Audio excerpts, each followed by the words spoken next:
J.V. Stalin. Marxism and the National Question. The period of counter-revolution in Russia brought not only thunder and lightning in its train, but also disillusionment in the movement and lack of faith in common forces. As long as people believed in a bright future, they fought side by side irrespective of nationality, common questions first and foremost. But when doubt crept into people's hearts, they began to depart, each to his own national tent. Let every man count only upon himself. The national question first and foremost. At the same time, the profound upheaval was taking place in the economic life of the country. The year 1905 had not been in vain. One more blow had been struck at the survivals of serfdom in the countryside. The series of good harvests which succeeded the famine years, and the industrial boom which followed, furthered the progress of capitalism. Class differentiation in the countryside, the growth of the towns, the development of trade and means of communication all took a big stride forward. This applied particularly to the border regions. And it could not but hasten the process of economic consolidation of the nationalities of Russia. They were bound to be stirred into movement. The constitutional regime established at that time also acted in the same direction of awakening the nationalities. The spread of newspapers and of literature generally, the certain freedom of the press and cultural institutions, an increase in the number of national theaters, and so forth, all unquestionably helped to strengthen national sentiments. The Duma, with its election campaign and political groups, gave fresh opportunities for greater activity of the nations and provided a new and wide arena for their mobilization. And the mounting wave of militant nationalism above and the series of repressive measures taken by the powers that be in vengeance on the border regions for their love of freedom, evoked an answering wave of nationalism below, which at times took the form of crude chauvinism. The spread of Zionism. Footnote 1. Among the Jews, the increase of chauvinism in Poland, Pan-Islamism among the Tatars, the spread of nationalism among the Armenians, Georgians and Ukrainians, the general swing of the Philistine towards anti-Semitism, all these are generally known facts. The wave of nationalism swept onwards with increasing force, threatening to engulf the mass of the workers. And the more the movement for emancipation declined, the more plentifully nationalism pushed forth its blossoms. At this difficult time social democracy had a high mission, to resist nationalism and to protect the masses from the general epidemic. For social democracy, and social democracy alone, could do this, by countering nationalism with the tried weapon of internationalism, with the unity and indivisibility of the class struggle. And the more powerfully the wave of nationalism advanced, the louder had to be the call of social democracy for fraternity and unity among the proletarians of all the nationalities of Russia. And in this connection particular firmness was demanded of the Social Democrats of the border regions, who came into direct contact with the nationalist movement. But not all Social Democrats proved equal to the task, and this applies particularly to the Social Democrats of the border regions. The Bund, which had previously laid stress on the common tasks, now began to give prominence to its own specific, purely nationalist aims. It went to the length of declaring observance of the Sabbath and recognition of Yiddish a fighting issue in its election campaign. Footnote: the Bund was followed by the Caucasus, one section of the Caucasian Social Democrats, which, like the rest of the Caucasian Social Democrats, had formerly rejected cultural national autonomy, are now making it an immediate demand. Footnote 3. This is without mentioning the Conference of the Liquidators, which in a diplomatic way gave its sanction to nationalist vacillations. Footnote 4.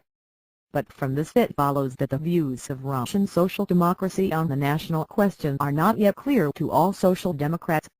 It is evident that a serious and comprehensive discussion of the national question is required.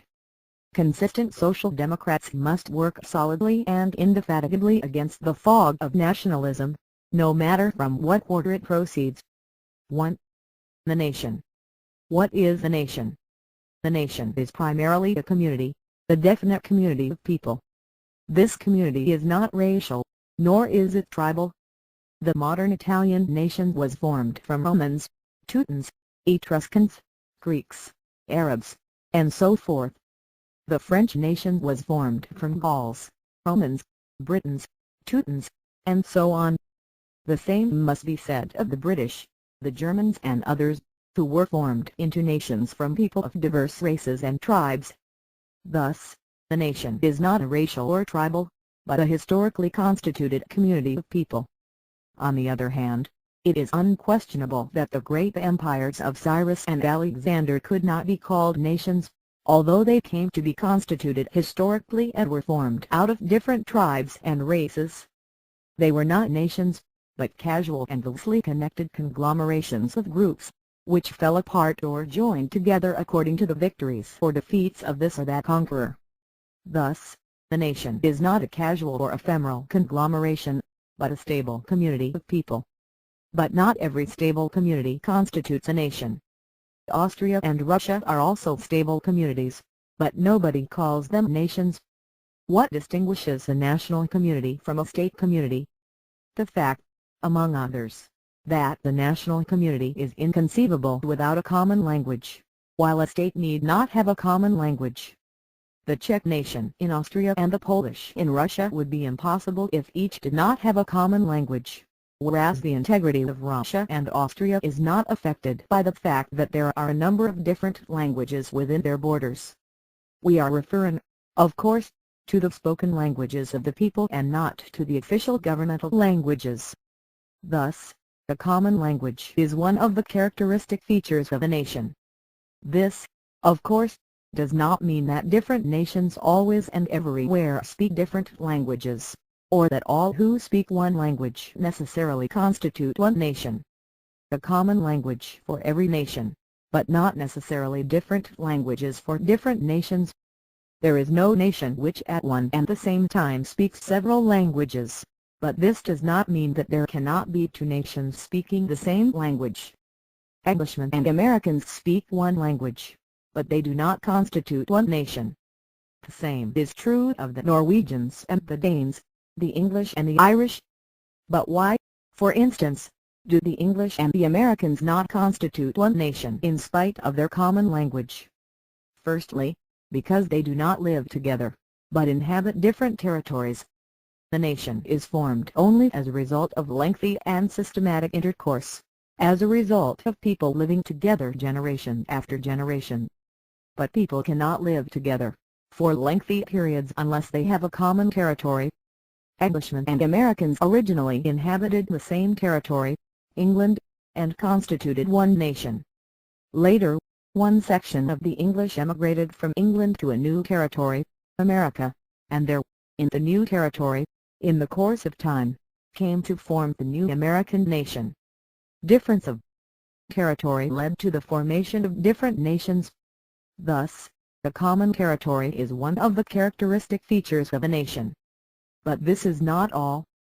Common territory does not by itself create a nation. This requires, in addition, an internal economic bond to weld the various parts of the nation into a single whole. There is no such bond between England and America, and so they constitute two different nations.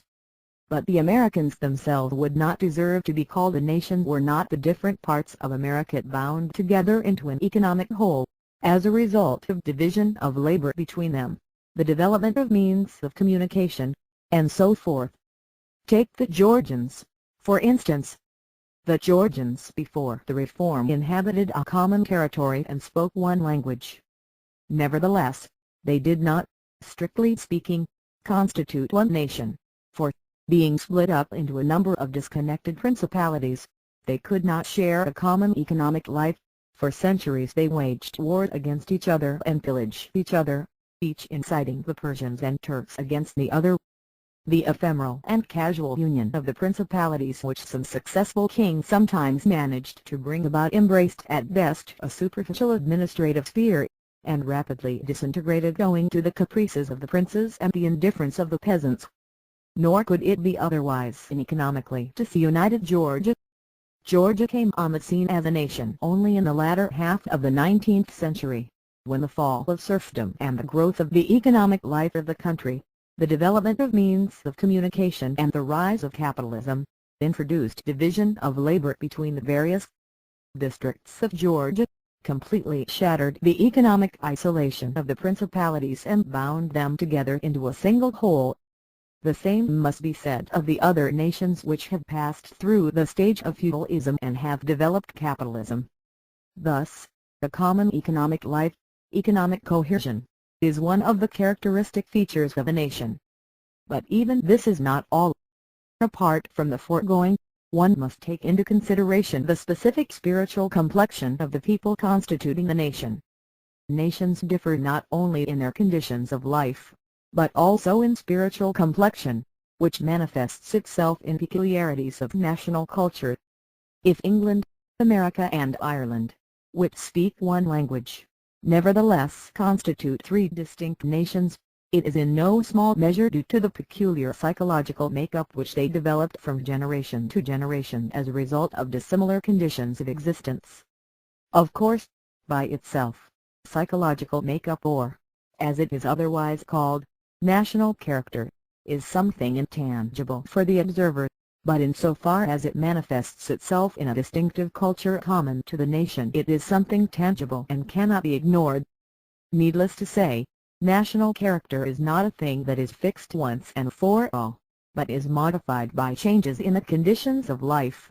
But since it exists at every given moment, it leaves its impress on the physiognomy of the nation. Thus, the common psychological make-up, which manifests itself in a common culture, is one of the characteristic features of a nation. We have now exhausted the characteristic features of a nation. The nation is a historically constituted, stable community of people, formed on the basis of a common language, territories, economic life, and psychological make-up manifested in a common culture. It goes without saying that a nation, like every historical phenomenon, is subject to the law of change, has its history, its beginning and end. It must be emphasized that none of the above characteristics taken separately is sufficient to define the nation. More than that, it is sufficient for a single one of these characteristics to be lacking and the nation ceases to be a nation. It is possible to conceive of people possessing a common national character who, nevertheless, cannot be said to constitute a single nation if they are economically disunited, inhabit different territories, speak different languages, and so forth. Such, for instance, are the Russian, Galician, American, Georgian and Caucasian island Jews, who, in our opinion, do not constitute a single nation. It is possible to conceive of people with a common territory and economic life who nevertheless would not constitute a single nation because they have no common language and no common national character. Such, for instance, are the Germans and Letts in the Baltic region. Finally, the Norwegians and the Danes speak one language, but they do not constitute a single nation owing to the absence of the other characteristics. It is only when all these characteristics are present together that we have a nation. It might appear that national character is not one of the characteristics but the sole essential characteristic of a nation, and that all the other characteristics are, properly speaking, only conditions for the development of a nation, rather than its characteristics. Such, for instance, is the view held by R. Springer, and more particularly by O. Bauer, who are social democratic theoreticians on the national question well known in Austria. Let us examine their theory of the nation. According to Springer, the nation is a union of similarly thinking and similarly speaking persons. It is a cultural community of modern people no longer tied to the soil. Footnote 5. Our italics. Thus, a union of similarly thinking and similarly speaking people, no matter how disconnected they may be, no matter where they live, is a nation. Bauer goes even further. What is a nation? He asks. Is it a common language which makes people a nation? But the English and the Irish speak the same language without, however, being one people. The Jews have no common language and yet are a nation. Footnote 6. What, then, is a nation? The nation is a relative community of character. But what is character? In this case national character. National character is the sum total of characteristics which distinguish the people of one nationality from the people of another nationality, the complex of physical and spiritual characteristics which distinguish one nation from another. Bauer knows, of course, that national character does not drop from the skies, and he therefore adds, the character of people is determined by nothing so much as by their destiny. The nation is nothing but a community with a common destiny which, in turn, is determined by the conditions under which people produce their means of subsistence and distribute the products of their labor. We thus arrive at the most complete, as Bauer calls it, definition of a nation. The nation is an aggregate of people bound into a community of character by a common destiny. We thus have common national character based on a common destiny, but not necessarily connected with a common territory, language or economic life. But what in that case remains of the nation? What common nationality can there be among people who are economically disconnected, inhabit different territories and from generation to generation speak different languages? Bauer speaks of the Jews as a nation, although they have no common language. But what common destiny and national cohesion is there, for instance, between the Georgian, Dagestani Russian and American Jews, who are completely separated from one another, inhabit different territories and speak different languages? The above-mentioned Jews undoubtedly lead their economic and political life in common with the Georgians, Dagestanians, Russians and Americans respectively, and they live in the same cultural atmosphere as these. This is bound to leave a definite impress on their national character, if there is anything common to them left.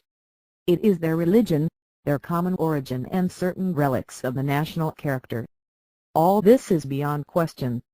But how can it be seriously maintained that petrified religious rites and fading psychological relics affect the destiny of these Jews more powerfully than the living social, economic and cultural environment that surrounds them?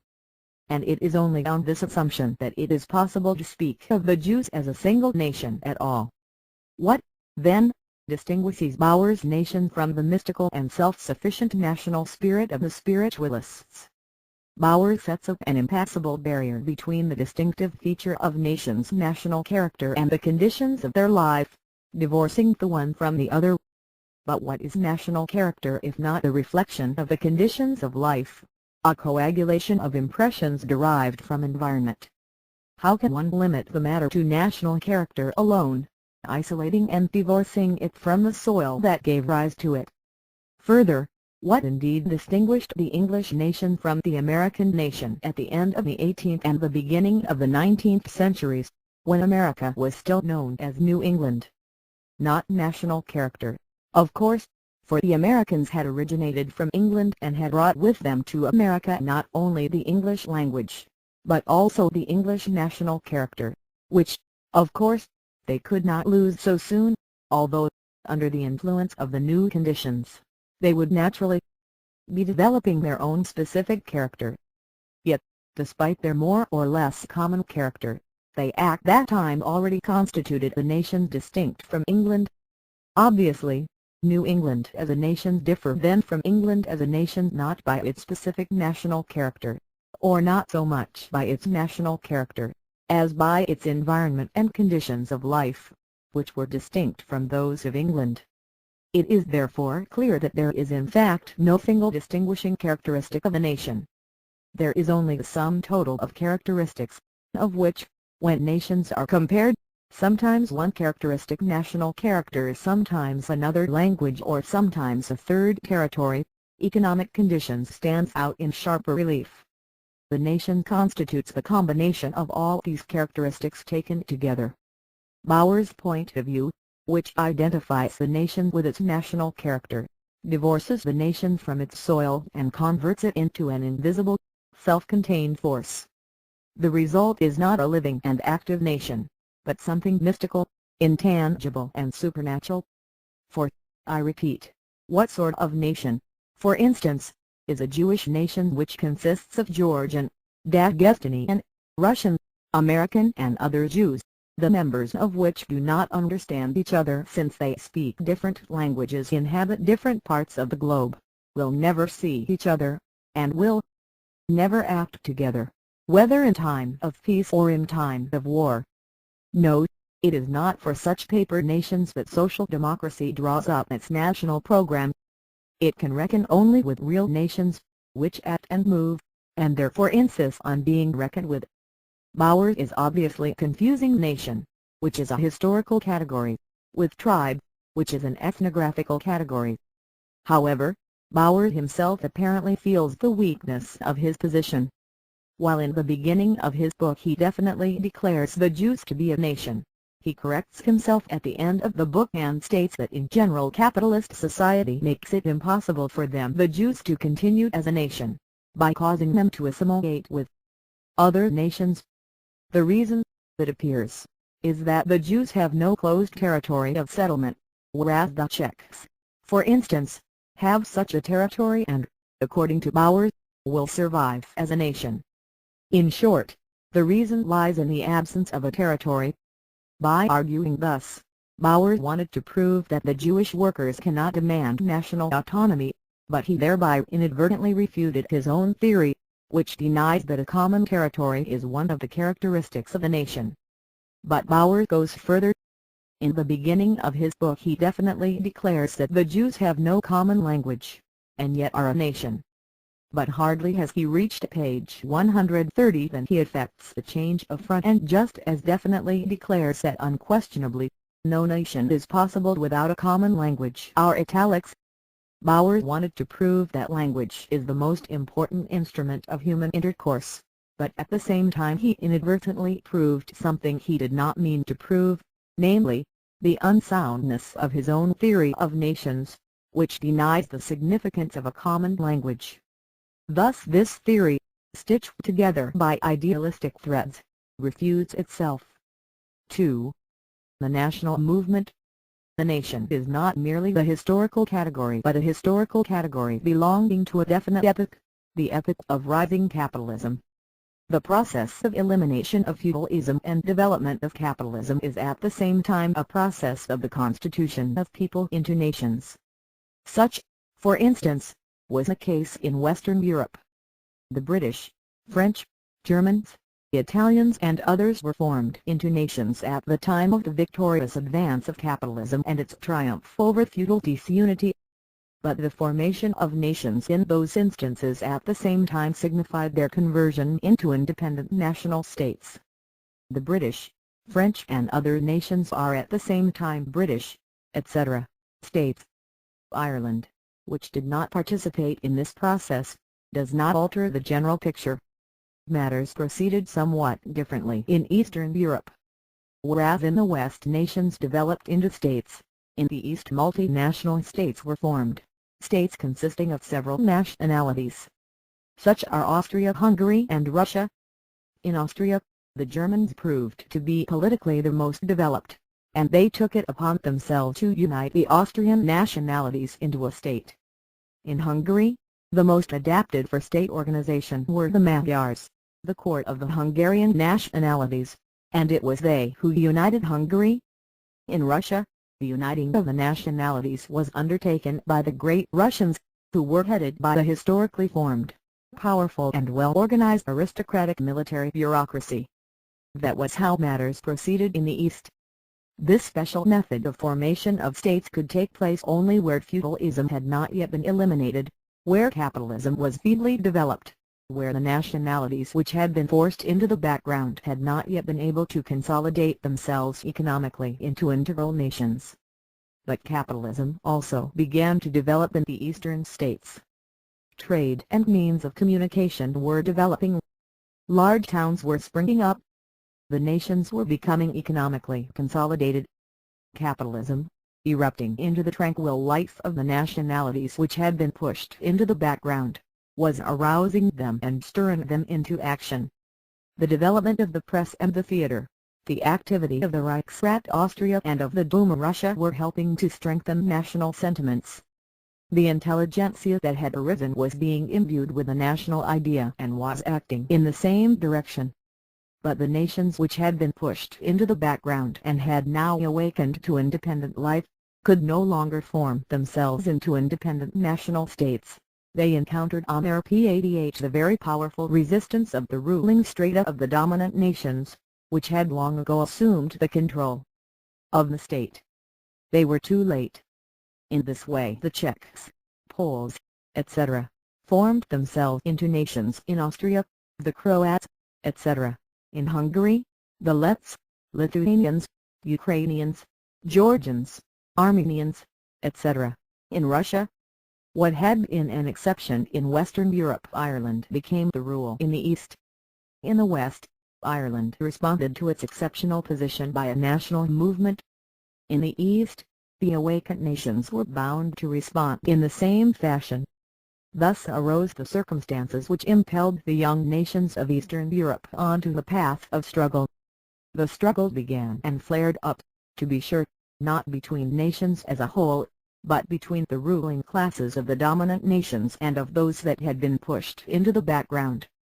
The struggle is usually conducted by the urban petty bourgeoisie of the oppressed nation against the big bourgeoisie of the dominant nation, Czechs and Germans, or by the rural bourgeoisie of the oppressed nation against the landlords of the dominant nation, Ukrainians in Poland, or by the whole national bourgeoisie of the oppressed nations against the ruling nobility of the dominant nation, Poland, Lithuania and the Ukraine in Russia. The bourgeoisie plays the leading role. The chief problem for the young bourgeoisie is the problem of the market. Its aim is to sell its goods and to emerge victorious from competition with the bourgeoisie of a different nationality. Hence its desire to secure its home market. The market is the first school in which the bourgeoisie learns its nationalism. But matters are usually not confined to the market. The semi-feudal, semi-bourgeois bureaucracy of the dominant nation intervenes in the struggle with its own methods of resisting and preventing. The bourgeoisie, whether big or small, of the dominant nation is able to deal more swiftly and decisively with its competitor. Forces are united and a series of restrictive measures is put into operation against the alien bourgeoisie, measures passing into acts of repression. The struggle spreads from the economic sphere to the political sphere.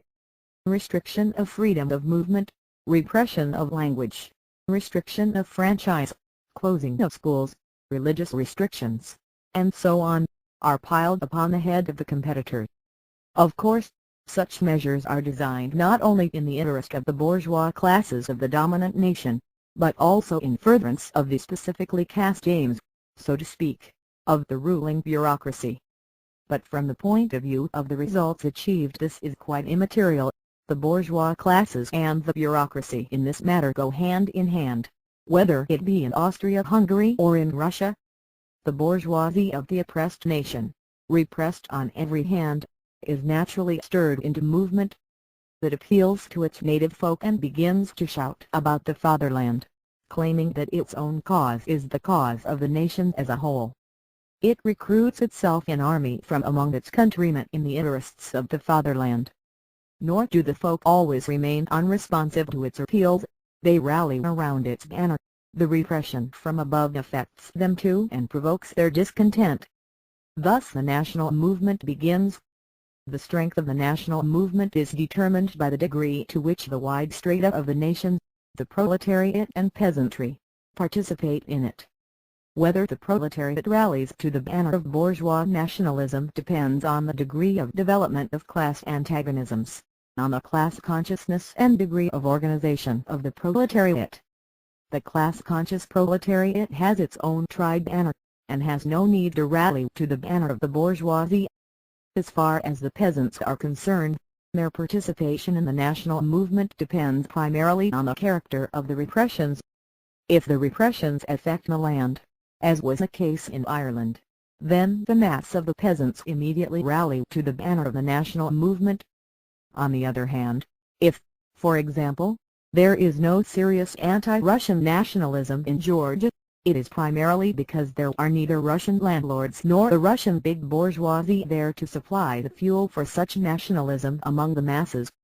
In Georgia there is anti-Armenian nationalism, but this is because there is still an Armenian big bourgeoisie there which, by getting the better of the small and still unconsolidated Georgian bourgeoisie, drives the latter to anti-Armenian nationalism.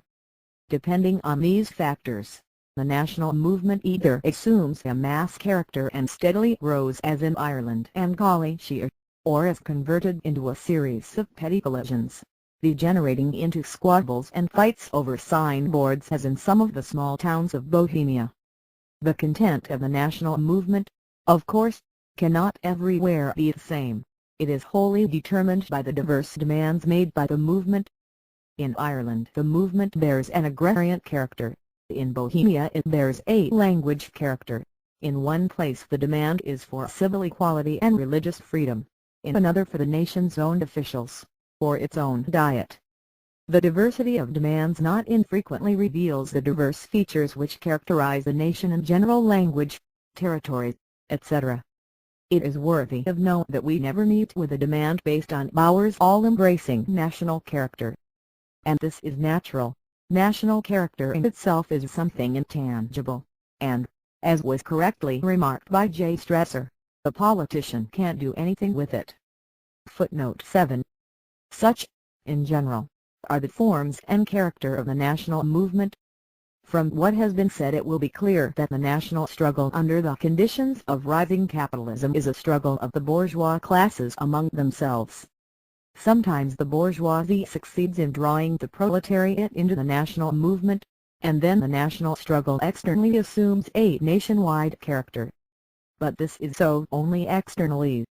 In its essence it is always the bourgeois struggle, one that is to the advantage and profit mainly of the bourgeoisie.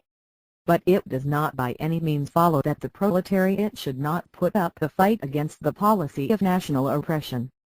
Restriction of freedom of movement, disfranchisement, repression of language, closing of schools, and other forms of persecution affect the workers no less, if not more, than the bourgeoisie. Such a state of affairs can only serve to retard the free development of the intellectual forces of the proletariat of subject nations. One cannot speak seriously of a full development of the intellectual faculties of the Tatar Jewish worker if he is not allowed to use his native language at meetings and lectures, and if his schools are closed down. But the policy of nationalist persecution is dangerous to the cause of the proletariat also on another account. It diverts the attention of large strata from social questions, questions of the class struggle, to national questions, questions common to the proletariat and the bourgeoisie. And this creates a favorable soil for lying propaganda about harmony of interests, for glossing over the class interests of the proletariat and for the intellectual enslavement of the workers.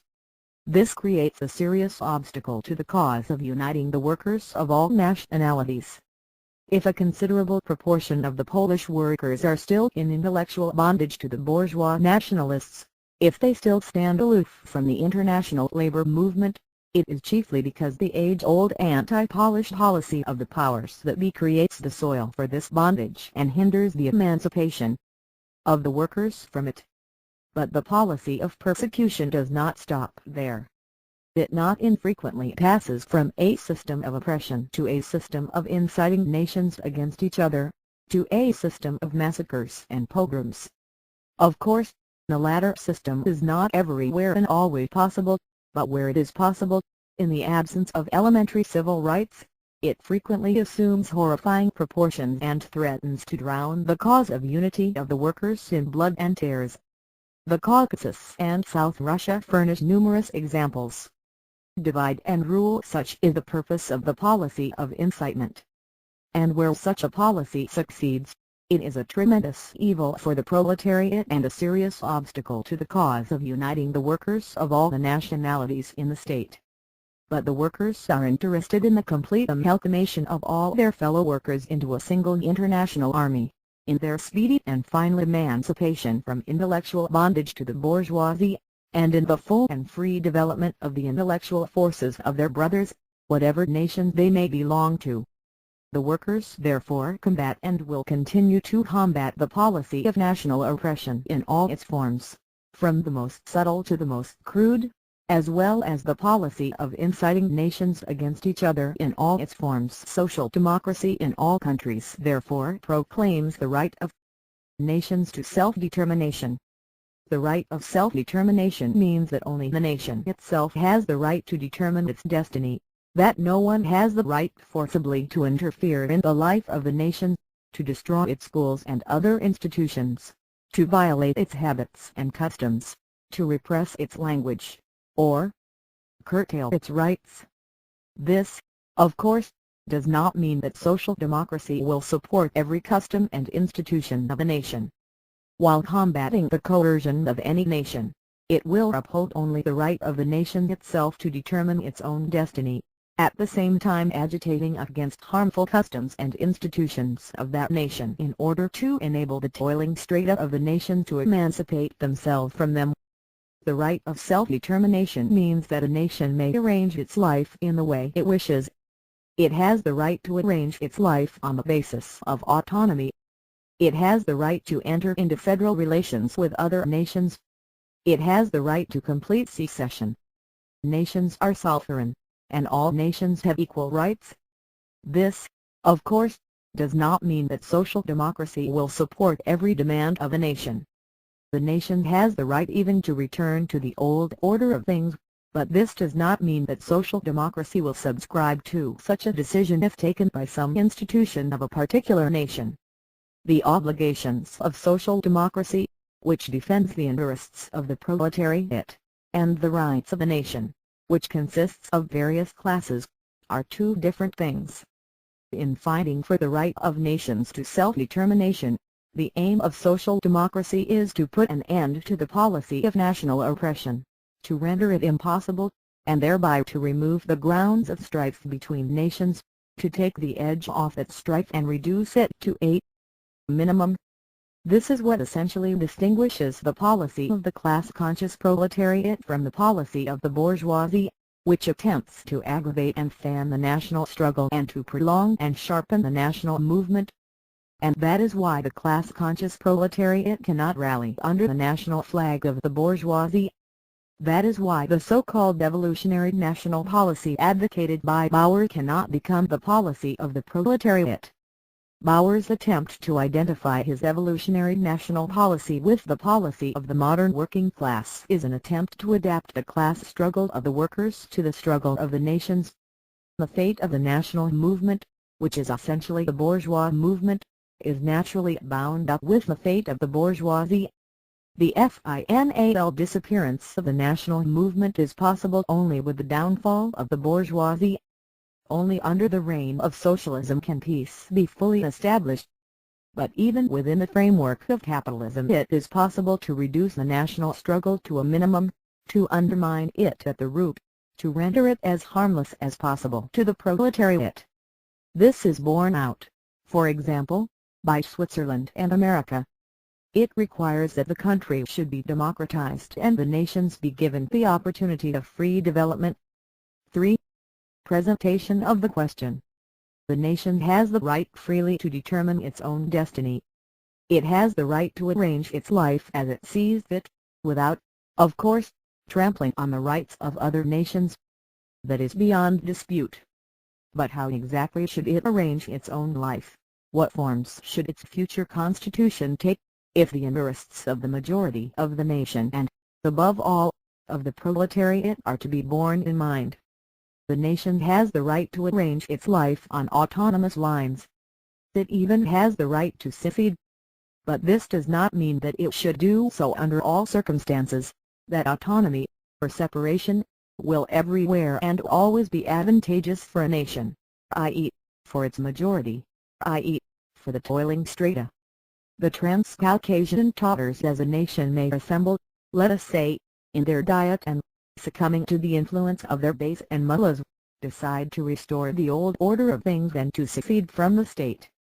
According to the meaning of the clause on self-determination they are fully entitled to do so. But will this be in the interest of the toiling strata of the Tatar nation? Can social democracy look on indifferently when the beys and mullahs assume the leadership of the masses in the solution of the national question? Should not social democracy interfere in the matter and influence the will of the nation in a definite way? Should it not come forward with a definite plan for the solution of the question, the plan which would be most advantageous for the Tatar masses? but what solution would be most compatible with the interests of the toiling masses? Autonomy, federation or separation? All these are problems the solution of which will depend on the concrete historical conditions in which the given nation finds itself. More than that, conditions, like everything else, change, and a decision which is correct at one particular time may prove to be entirely unsuitable at another. In the middle of the 19th century Marx was in favor of the secession of Russian Poland, and he was right, for it was then a question of emancipating the higher culture from a lower culture that was destroying it. And the question at that time was not only a theoretical one, an academic question, but a practical one, the question of actual reality.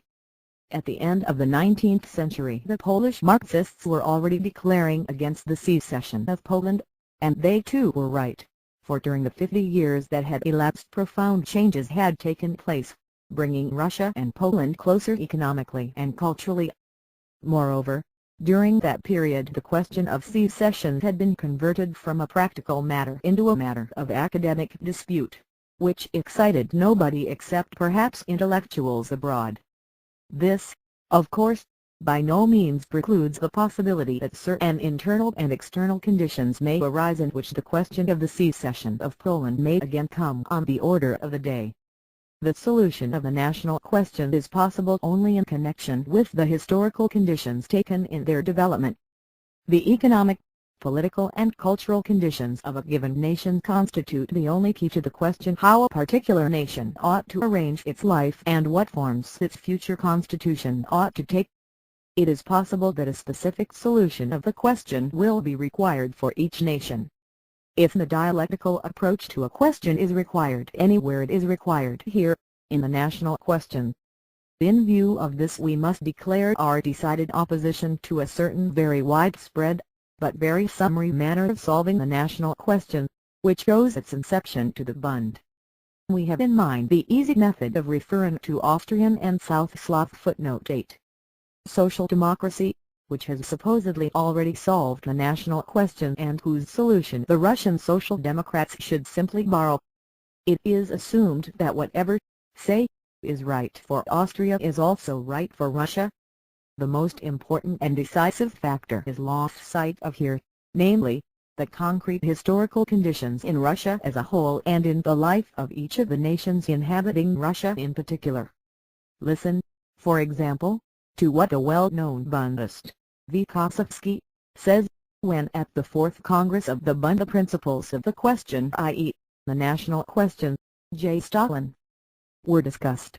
The proposal made by one of the members of the Congress to settle the question in the spirit of the resolution of the South Slav Social Democratic Party met with general approval. Footnote 9. And the result was that the Congress unanimously adopted national autonomy. And that was all. No analysis of the actual conditions in Russia, no investigation of the condition of the Jews in Russia. They first borrowed the solution of the South Slav Social Democratic Party, then they approved it, and finally they unanimously adopted it. This is the way the Bundists present and solve the national question in Russia. As a matter of fact, Austria and Russia represent entirely different conditions. This explains why the Social Democrats in Austria, when they adopted their national program at Barbie then in 1899 footnote 10 in the spirit of the resolution of the South Slav Social Democratic Party with certain insignificant amendments, it is true approached the question in an entirely non-Russian way, so to speak, and, of course, solved it in a non-Russian way. First, as to the presentation of the question. How is the question presented by the Austrian theoreticians of cultural national autonomy, the interpreters of the BRVN national program and the resolution of the South Slav Social Democratic Party, Springer and Bauer? Whether a multinational state is possible, says Springer, and whether, in particular, the Austrian nationalities are obliged to form a single political entity, is a question we shall not answer here but shall assume to be settled. For anyone who will not concede this possibility and necessity, our investigation will, of course, be purposeless. Our theme is as follows: inasmuch as these nations are obliged to live together, What legal forms will enable them to live together in the best possible way? Springer's italics. Footnote 11. Thus, the starting point is the state integrity of Austria. Bauer says the same thing. We therefore start from the assumption that the Austrian nations will remain in the same state union in which they exist at present, and inquire how the nations within this union will arrange their relations among themselves and to the state. Here again the first thing is the integrity of Austria. Can Russian social democracy present the question in this way? No, it cannot. And it cannot because from the very outset it holds the view of the right of nations to self-determination, by virtue of which a nation has the right of secession. Even the Bundist Goldblatt admitted at the Second Congress of Russian Social Democracy that the latter could not abandon the standpoint of self-determination. Here is what Goldblatt said on that occasion: "Nothing can be said against the right of self-determination. If any nation is striving for independence, we must not oppose it. If Poland does not wish to enter into lawful wedlock with Russia, it is not for us to interfere with her." All this is true. But it follows that the starting points of the Austrian and Russian Social Democrats, far from being identical, are diametrically opposite. After this, can there be any question of borrowing the national program of the Austrians? Furthermore, the Austrians hope to achieve the freedom of nationalities by means of petty reforms, by slow steps. While they propose cultural national autonomy as a practical measure, they do not count on any radical change, on a democratic movement for liberation, which they do not even contemplate. The Russian Marxists, on the other hand, associate the freedom of nationalities with a probable radical change, with a democratic movement for liberation, having no grounds for counting on reforms. And this essentially alters matters in regard to the probable fate of the nations of Russia.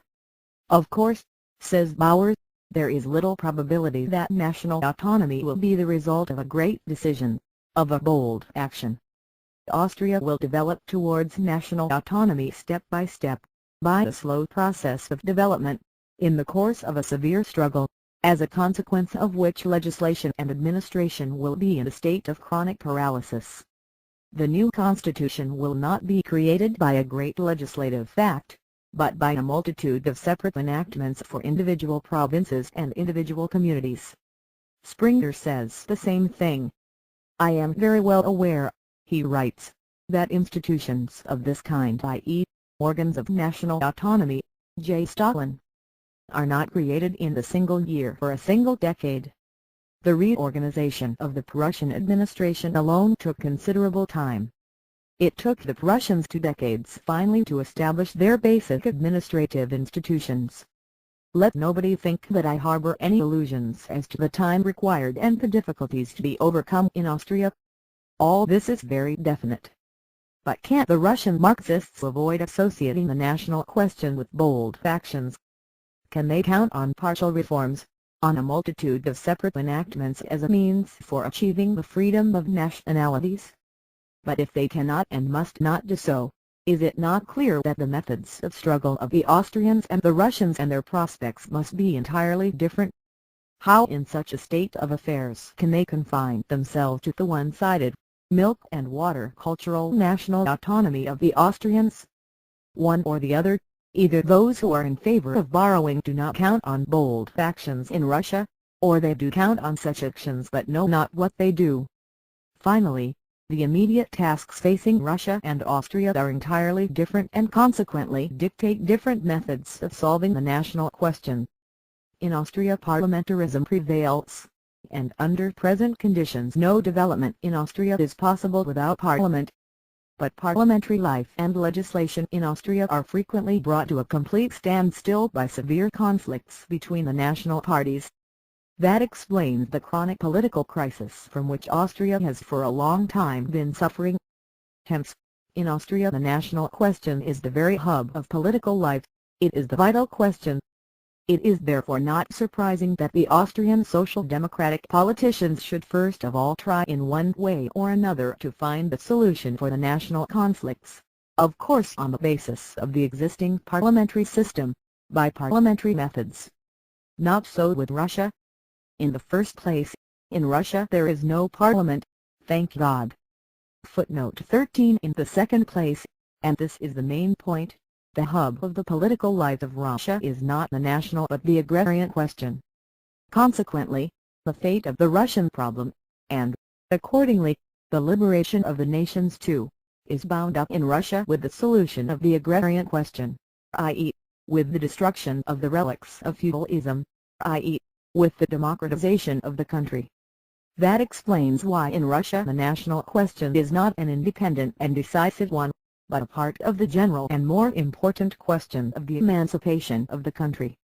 The barrenness of the Austrian parliament, writes Springer, is due precisely to the fact that reform gives rise to antagonisms within the national parties which may affect their unity. The leaders of the parties, therefore, avoid everything that smacks of reform. Progress in Austria is generally conceivable only if the nations are granted indefeasible legal rights which will relieve them of the necessity of constantly maintaining national militant groups in parliament and will enable them to turn their attention to the solution of economic and social problems. Bauer says the same thing. National peace is indispensable first of all for the state. The state cannot permit legislation to be brought to a standstill by the very stupid question of language or by every quarrel between excited people on a linguistic frontier, or over every new school. All this is clear. But it is no less clear that the national question in Russia is on an entirely different plane. It is not the national, but the agrarian question, that decides the fate of progress in Russia. The national question is a subordinate one. And so we have different presentations of the question, different prospects and methods of struggle, different immediate tasks. Is it not clear that, such being the state of affairs, only pedants who solve the national question without reference to space and time can think of adopting examples from Austria and of borrowing the program? To repeat, the concrete historical conditions as the starting point, and the dialectical presentation of the question as the only correct way of presenting it. Such is the key to solving the national question. 4. Cultural national autonomy.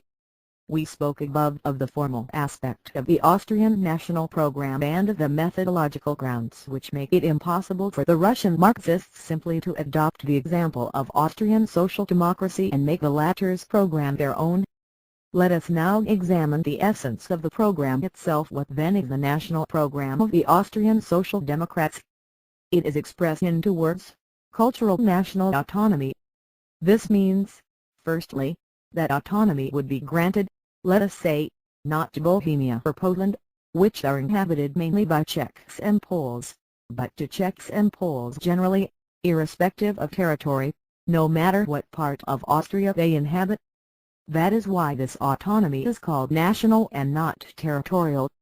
It means, secondly, that the Czechs, Poles, Germans, and so on, scattered over the various parts of Austria, taken personally, as individuals, are to be organized into integral nations, and are as such to form part of the Austrian state. In this way Austria would represent not a union of autonomous regions, but a union of autonomous nationalities, constituted irrespective of territory.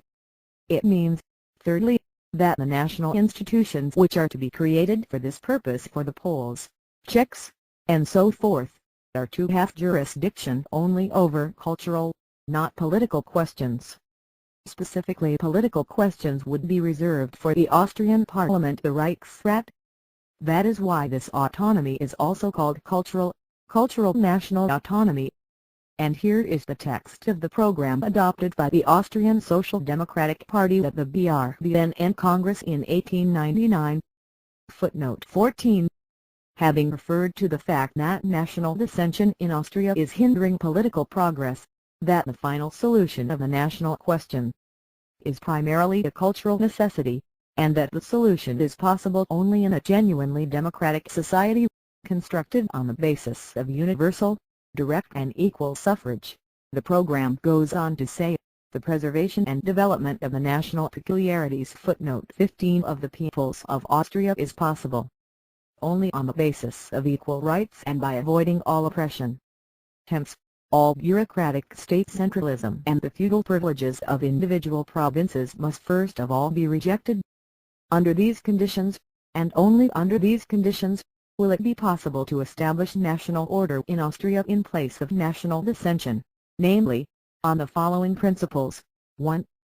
Austria must be transformed into a democratic state federation of nationalities. 2. The historical crown provinces must be replaced by nationally delimited self-governing corporations, in each of which legislation and administration shall be entrusted to national parliaments elected on the basis of universal, direct and equal suffrage. 3. All the self-governing regions of one and the same nation must jointly form a single national union, which shall manage its national affairs on an absolutely autonomous basis. 4. The rights of national minorities must be guaranteed by a special law passed by the Imperial Parliament. The program ends with an appeal for the solidarity of all the nations of Austria. Footnote 16. It is not difficult to see that this program retains certain traces of territorialism, but that in general it gives a formulation of national autonomy. It is not without good reason that Springer, the first agitator on behalf of cultural national autonomy, greets it with enthusiasm. Bauer also supports this program, calling it a theoretical victory for national autonomy. Only, in the interests of greater clarity, he proposes that point 4 be replaced by a more definite formulation, which would declare the necessity of constituting the national minority within each self-governing region into a public corporation for the management of educational and other cultural affairs. Such is the national program of Austrian social democracy. Let us examine its scientific foundations. Let us see how the Austrian Social Democratic Party justifies the cultural national autonomy it advocates. Let us turn to the theoreticians of cultural national autonomy, Springer and Bauer. The starting point of national autonomy is the conception of a nation as a union of individuals without regard to a definite territory. Nationality, according to Springer, is not essentially connected with territory. Nations are autonomous unions of persons. Bauer also speaks of a nation as a community of persons which does not enjoy exclusive sovereignty in any particular region. But the persons constituting the nation do not always live in one compact mass. They are frequently divided into groups, and in the form are interspersed among alien national organisms. It is capitalism which drives them into various regions and cities in search of a livelihood. But when they enter foreign national territories and there form minorities, these groups are made to suffer by the local national majorities in the way of restrictions on their language, schools, etc. Hence national conflicts. Hence the unsuitability of territorial autonomy. The only solution to such a situation, according to Springer and Bauer, is to organize the minorities of the given nationality dispersed over various parts of the state into a single, general, interclass national union. Such union alone, in their opinion, can protect the cultural interests of national minorities, and it alone is capable of putting an end to national discord. Hence the necessity, says Springer, to organize the nationalities, to invest them with rights and responsibilities. Of course, the law is easily drafted, but will it be effective? If one wants to make a law for nations, one must first create the nations. Unless the nationalities are constituted, it is impossible to create national rights and eliminate national dissension.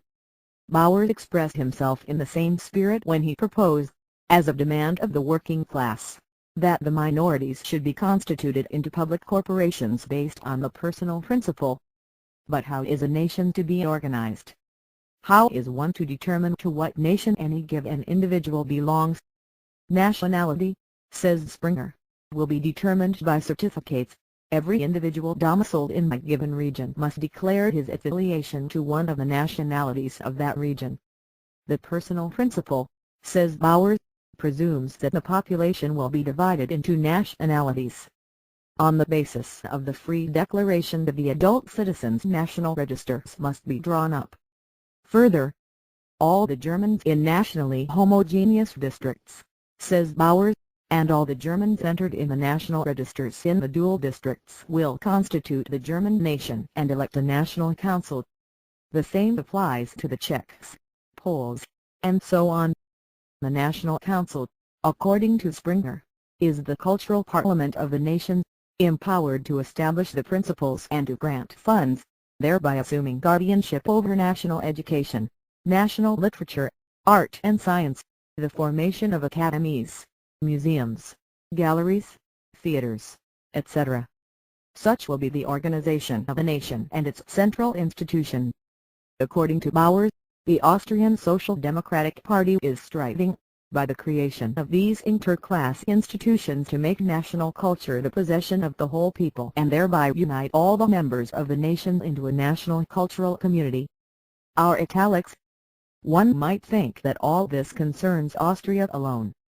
But Bauer does not agree. He emphatically declares that national autonomy is essential also for other states which, like Austria, consist of several nationalities. In the multinational state, according to Bauer, the working class of all the nations opposes the national power policy of the propertied classes with the demand for national autonomy. Then, imperceptibly substituting national autonomy for the self-determination of nations, he continues, thus, national autonomy, the self-determination of nations, will necessarily become the constitutional program of the proletariat of all the nations in a multinational state. But he goes still further. He profoundly believes that the interclass national unions constituted by him and Springer will serve as a sort of prototype of the future socialist society. For he knows that the socialist system of society will divide humanity into nationally delimited communities, that under socialism there will take place a grouping of humanity into autonomous national communities, that thus, socialist society will undoubtedly present a checkered picture of national unions of persons and territorial corporations, and that accordingly the socialist principle of nationality is a higher synthesis of the national principle and national autonomy. Enough, it would seem. These are the arguments for cultural national autonomy as given in the works of Bauer and Springer. The first thing that strikes the eye is the entirely inexplicable and absolutely unjustifiable substitution of national autonomy for self-determination of nations. One or the other, either Bauer failed to understand the meaning of self-determination, or he did understand it but for some reason or other deliberately narrowed its meaning. For there is no doubt that cultural national autonomy presupposes the integrity of the multinational state, whereas self-determination goes outside the framework of this integrity, and b. that self-determination endows the nation with complete rights, whereas national autonomy endows it only with cultural rights. That in the first place.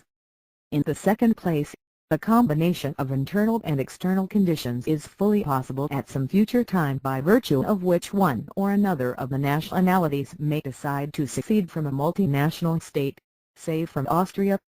Did not the Ruthenian Social Democrats at the BRVN Party Congress announce their readiness to unite the two parts of their people into one whole? Footnote 17. What, in such a case, becomes of national autonomy, which is inevitable for the proletariat of all the nations? What sort of solution of the problem is it that mechanically squeezes nations into the Procrustean bed of an integral state?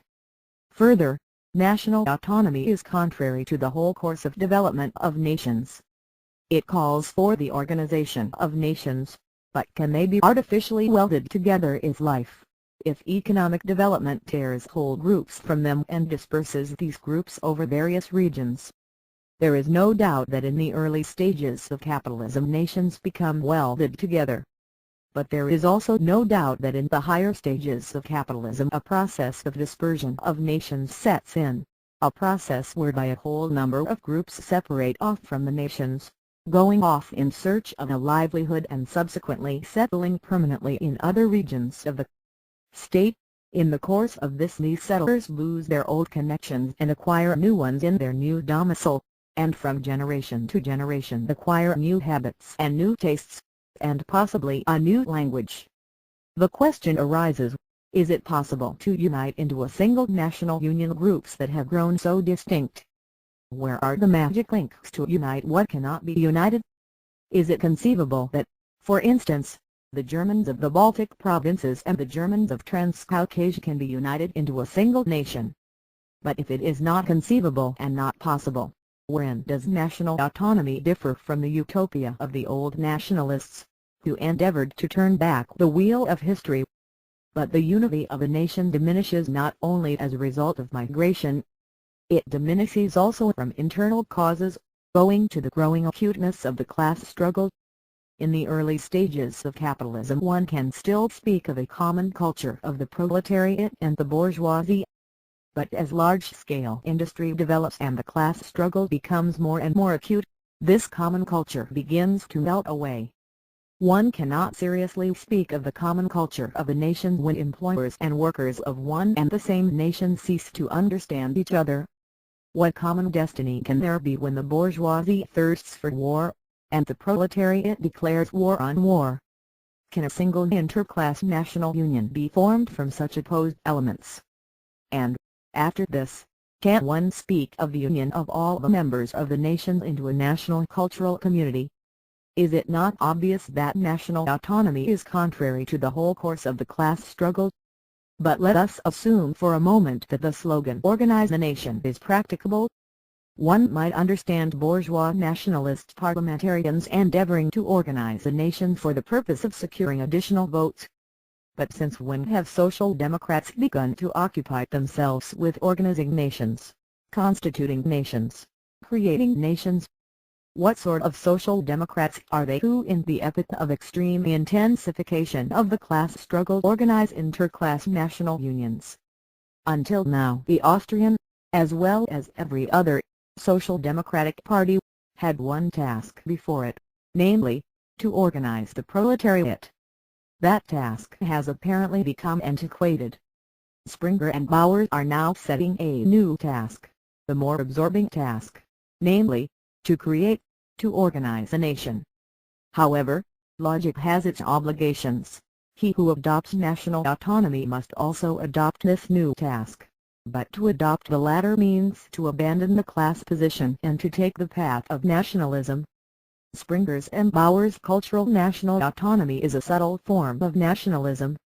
And it is by no means fortuitous that the national program of the Austrian Social Democrats enjoins a concern for the preservation and development of the national peculiarities of the peoples. Just think, to preserve such national peculiarities of the Transcaucasian Tatars as self-flagellation at the festival of Shaksy-Boksy, or to develop such national peculiarities of the Georgians as the vendetta. The demand of this character is in place in an outright bourgeois nationalist program, and if it appears in the program of the Austrian Social Democrats it is because national autonomy tolerates such demands, it does not contradict them. But if national autonomy is unsuitable now, it will be still more unsuitable in the future. Socialist society.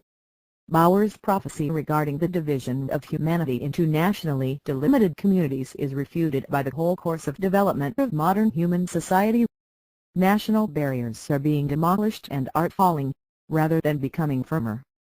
As early as the 40s Marx declared that national differences and antagonisms between peoples are daily more and more vanishing and that the supremacy of the proletariat will cause them to vanish still faster. Footnote 18. The subsequent development of mankind, accompanied as it was by the colossal growth of capitalist production, the reshuffling of nationalities and the union of people within ever larger territories, emphatically confirms Marx's thought. Bauer's desire to represent socialist society as a checkered picture of national unions of persons and territorial corporations is a timid attempt to substitute for Marx's conception of socialism the revised version of Bakunin's conception. The history of socialism proves that every such attempt contains the elements of inevitable failure. There is no need to mention the kind of socialist principle of nationality glorified by Bauer, which, in our opinion, substitutes for the socialist principle of the class struggle the bourgeois principle of nationality. If national autonomy is based on such a dubious principle, it must be admitted that it can only cause harm to the working class movement. True, such nationalism is not so transparent, for it is skillfully masked by socialist phrases, but it is all the more harmful to the proletariat for that reason. we can always cope with open nationalism, for it can easily be discerned. It is much more difficult to combat nationalism when it is masked and unrecognizable beneath its mask. Protected by the armor of socialism, it is less vulnerable and more tenacious. Implanted among the workers, it poisons the atmosphere and spreads harmful ideas of mutual distrust and segregation among the workers of the different nationalities. But this does not exhaust the harm caused by national autonomy. It prepares the ground not only for the segregation of nations, but also for breaking up the united labor movement. The idea of national autonomy creates the psychological conditions for the division of the United Workers' Party into separate parties built on national lines. The breakup of the party is followed by the breakup of the trade unions, and complete segregation is the result. In this way the united class movement is broken up into separate national rivulets. Austria, the home of national autonomy, provides the most deplorable examples of this. As early as 1897 the Wittenberg Party Congress footnote 19 the once united Austrian Social Democratic Party began to break up into separate parties. The breakup became still more marked after the BRBN Party Congress 1899 which adopted national autonomy. Matters have finally come to such a pass that in place of United International Party there are now 6 national parties, of which the Czech Social Democratic Party will not even have anything to do with the German Social Democratic Party. But with the parties are associated the trade unions. In Austria, both in the parties and in the trade unions, the main brunt of the work is borne by the same social democratic workers. There was therefore reason to fear that separatism in the party would lead to separatism in the trade unions and that the trade unions would also break up. That, in fact, is what happened. The trade unions have also divided according to nationality. Now things frequently go so far that the Czech workers will even break a strike of German workers, or will unite at municipal elections with the Czech bourgeois against the German workers. It will be seen from the foregoing that cultural national autonomy is no solution of the national question. Not only that, it serves to aggravate and confuse the question by creating the situation which favors the destruction of the unity of the labor movement, fosters the segregation of the workers according to nationality and intensifies friction among them. Such is the harvest of national autonomy. 5. The bunt, its nationalism, its separatism. We said above that Bauer, while granting the necessity of national autonomy for the Czechs, Poles, and so on, nevertheless supposes similar autonomy for the Jews. In answer to the question, should the working class demand autonomy for the Jewish people? Bauer says that national autonomy cannot be demanded by the Jewish workers. According to Bauer, the reason is that capitalist society makes it impossible for them the Jews to continue as a nation. In brief, the Jewish nation is coming to an end, and hence there is nobody to demand national autonomy for.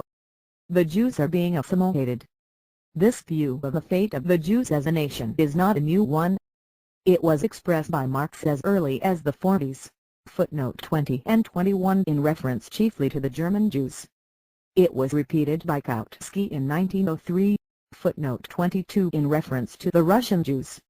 It is now being repeated by Bauer in reference to the Austrian Jews, with the difference, however, that he denied not the present but the future of the Jewish nation. Bauer explains the impossibility of preserving the existence of the Jews as a nation by the fact that the Jews have no closed territory of settlement. This explanation, in the main a correct one, does not however express the whole truth. The fact of the matter is primarily that among the Jews there is no large and stable stratum connected with the land, which would naturally rivet the nation together, serving not only as its framework but also as a national market. Of the 5 or 6 million Russian Jews, only 3 to 4% are connected with agriculture in any way. The remaining 96% are employed in trade, industry, in urban institutions, and in general are town dwellers. Moreover, they are spread all over Russia and do not constitute a majority in a single gubernia. Thus, interspersed as national minorities in areas inhabited by other nationalities, The Jews as a rule served foreign nations as manufacturers and traders and as members of the liberal professions, naturally adapting themselves to the foreign nations in respect to language and so forth. All this, taken together with the increasing reshuffling of nationalities characteristic of developed forms of capitalism, leads to the assimilation of the Jews. The abolition of the Pale of Settlement would only serve to hasten this process of assimilation.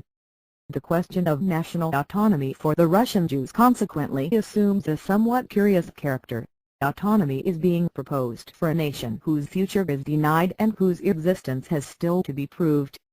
Nevertheless, this was the curious and shaky position taken up by the Bund when at its 6th Congress 1905 it adopted a national program on the fines of national autonomy. Two circumstances impelled the Bund to take this step. The first circumstance is the existence of the Bund as an organization of Jewish, and only Jewish, social democratic workers.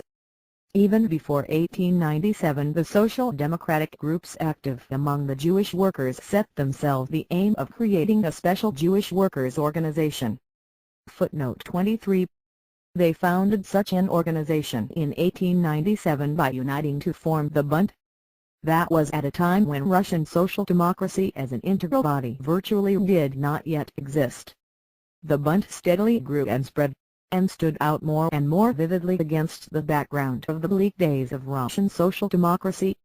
Then came the 1900s. A mass labor movement came into being. Polish social democracy grew and drew the Jewish workers into the mass struggle. Russian social democracy grew and attracted the Bund workers. Lacking the territorial basis, the national framework of the Bund became too restrictive. The Bund was faced with the problem of either merging with the general international tide, or of upholding its independent existence as an extraterritorial organization. The Bund chose the latter course.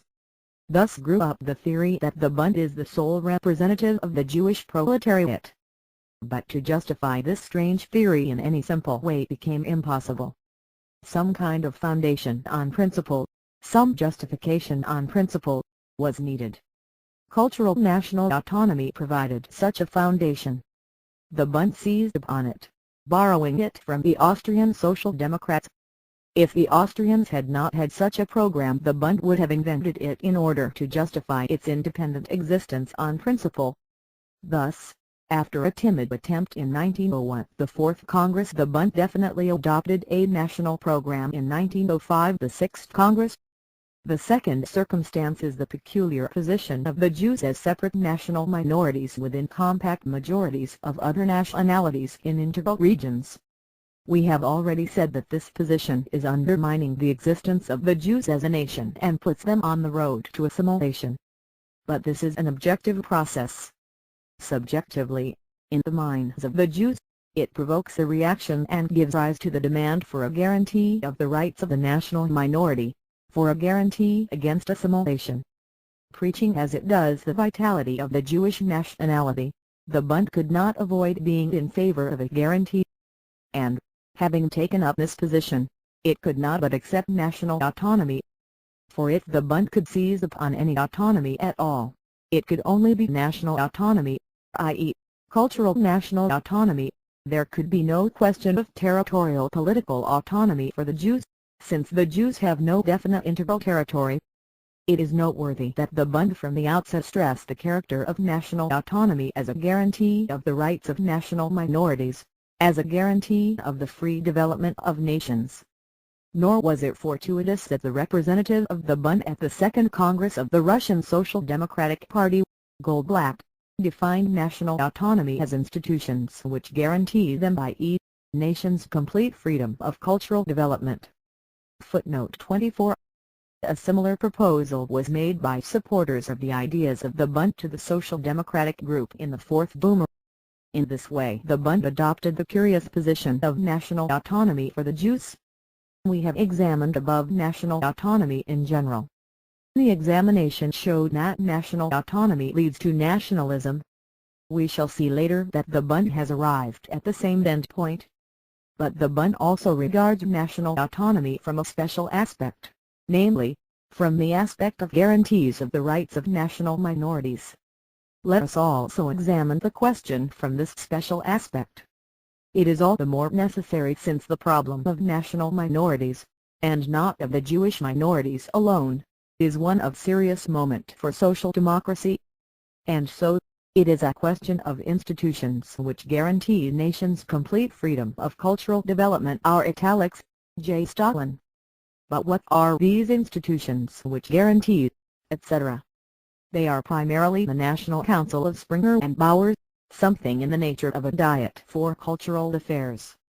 But can't these institutions guarantee the nation complete freedom of cultural development? Can a Diet for Cultural Affairs guarantee the nation against nationalist persecution? The Bund believes it can. But history proves the contrary. At one time a Diet existed in Russian Poland. It was a political Diet and, of course, endeavored to guarantee freedom of cultural development for the Poles. But, far from succeeding in doing so, it itself succumbed in the unequal struggle against the political conditions generally prevailing in Russia. A Diet has been in existence for a long time in Finland, and it endeavors to protect the Finnish nationality from encroachments, but how far it succeeds in doing so everybody can see.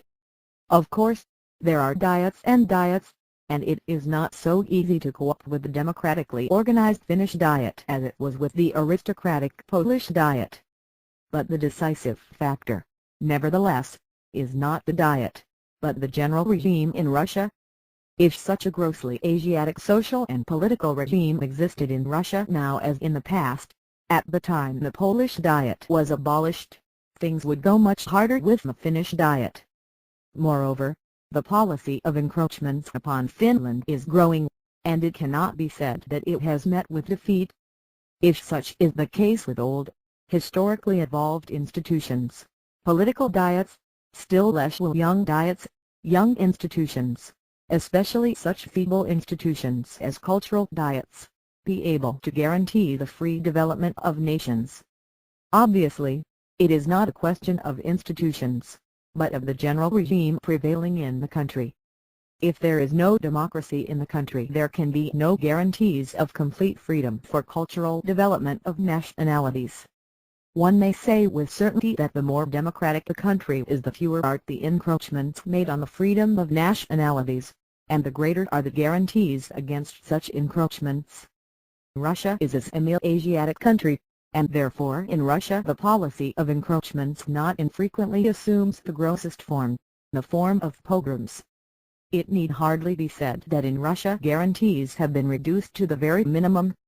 Germany is, however, European, and she enjoys a measure of political freedom. It is not surprising that the policy of encroachments there never takes the form of pogroms. In France, of course, there are still more guarantees, for France is more democratic than Germany.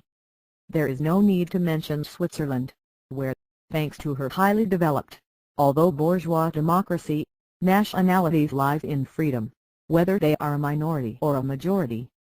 Thus the Bund adopts a false position when it asserts that institutions by themselves are able to guarantee complete cultural development for nationalities.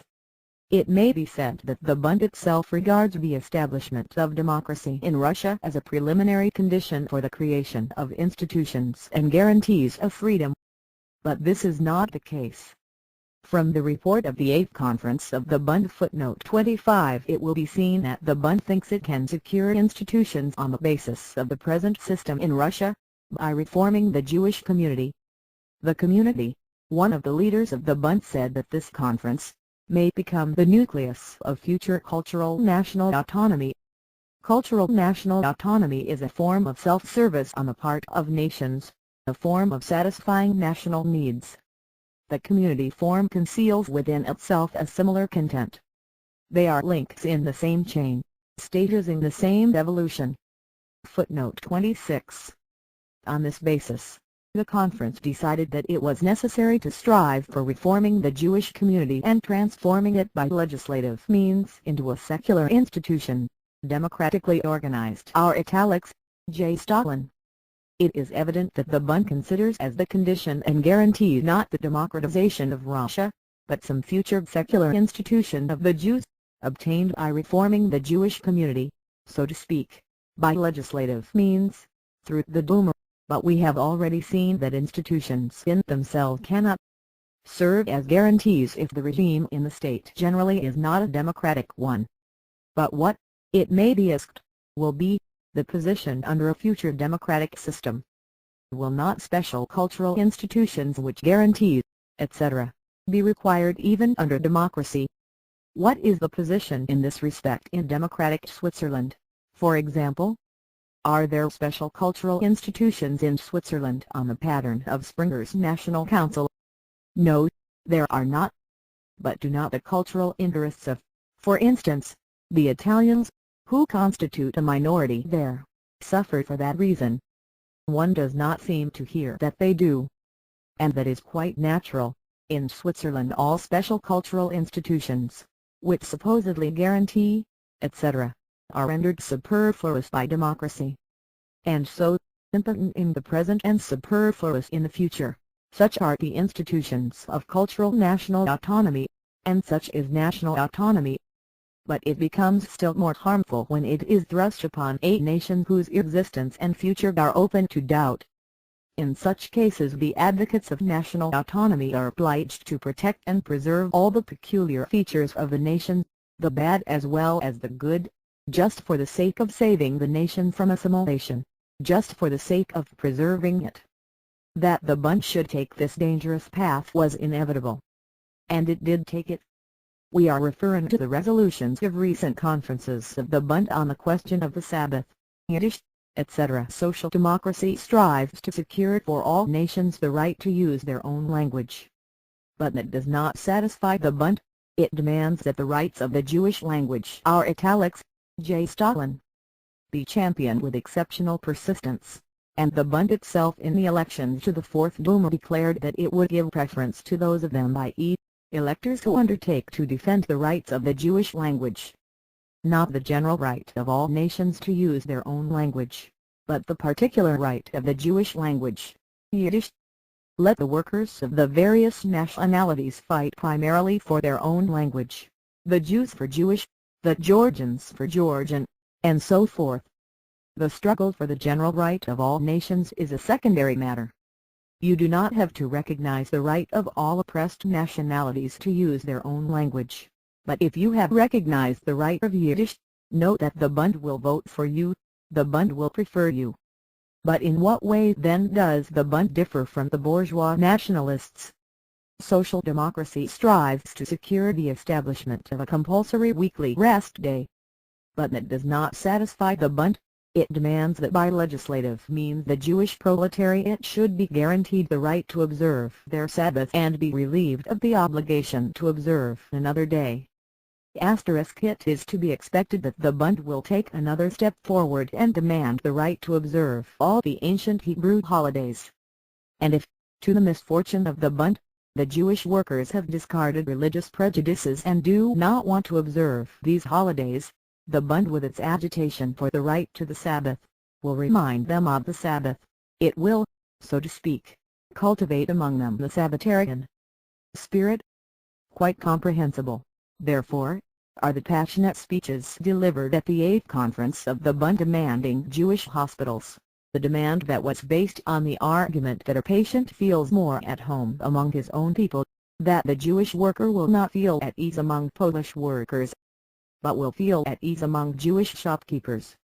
Preservation of everything Jewish, conservation of all the national peculiarities of the Jews, even those that are patently harmful to the proletariat, isolation of the Jews from everything non-Jewish, even the establishment of special hospitals. That is the level to which the Bund has sunk. Comrade Plekhanov was right 1,000 times over when he said that the Bund is adapting socialism to nationalism. Of course, Vygotsky and Bundists like him may denounce Plekhanov as a demagogue. Footnote 27 and 28 paper will put up with anything that is written on it. But those who are familiar with the activities of the Bund will easily realize that these brave fellows are simply afraid to tell the truth about themselves and are hiding behind strong language about demagogy.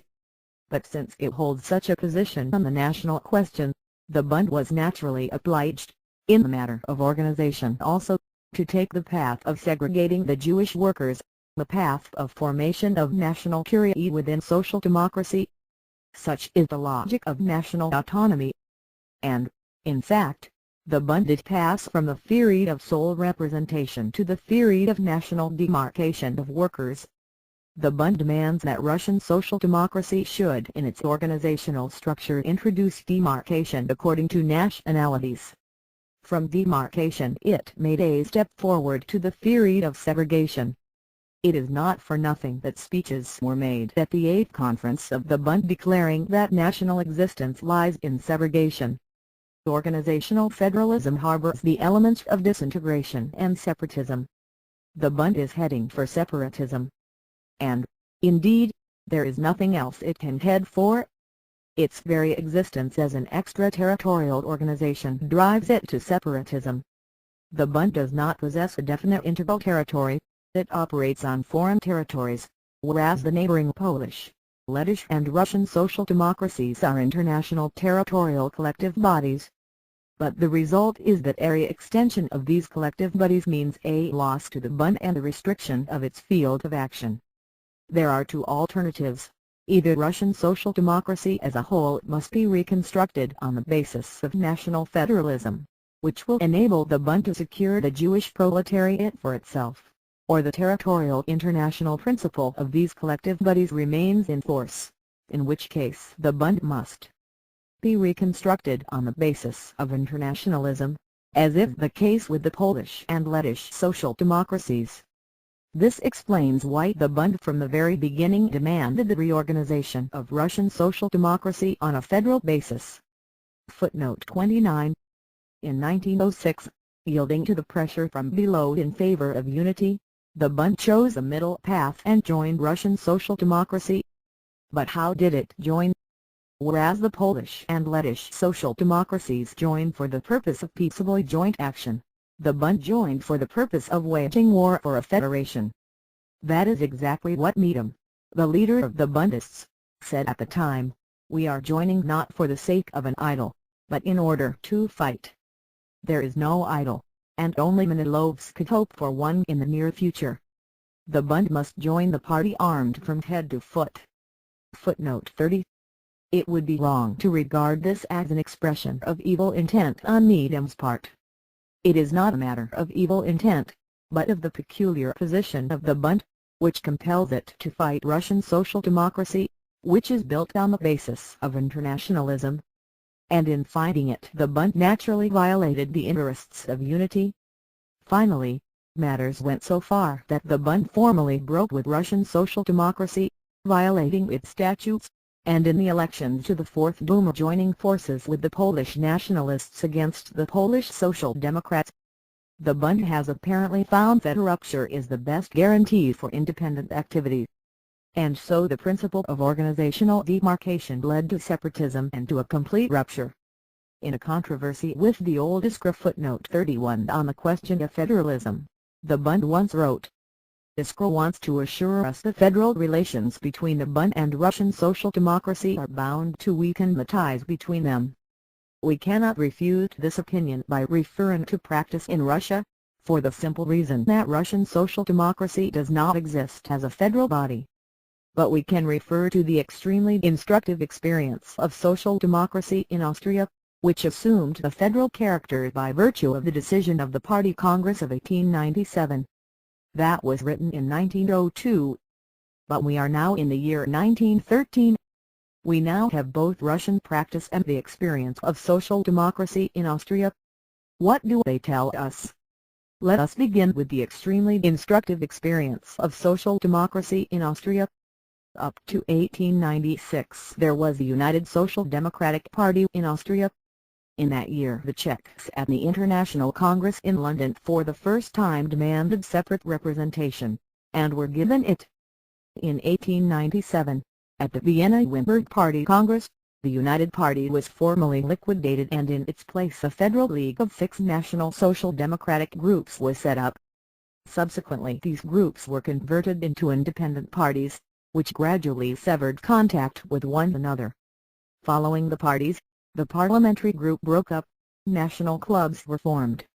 Next came the trade unions, which also split according to nationalities.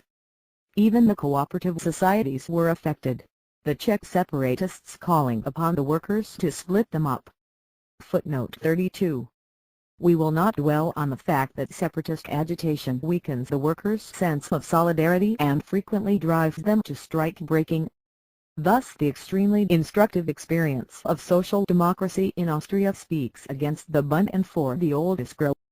Federalism in the Austrian party has led to the most outrageous separatism, to the destruction of the unity of the labor movement. We have seen above that practical experience in Russia also bears this out. Like the Czech separatists, the Bundist separatists have broken with the general Russian Social Democratic Party. As for the trade unions, the Bundist trade unions, from the outset they were organized on national lines, that is to say, they were cut off from the workers of other nationalities. Complete segregation and complete rupture, that is what is revealed by the Russian practical experience of federalism. It is not surprising that the effect of this state of affairs upon the workers is to weaken their sense of solidarity and to demoralize them, and the latter process is also penetrating the Bund. We are referring to the increasing collisions between Jewish and Polish workers in connection with unemployment. Here is the kind of speech that was made on this subject at the 9th Conference of the Bund. We regard the Polish workers, who are ousting us, as pogromists, as scabs.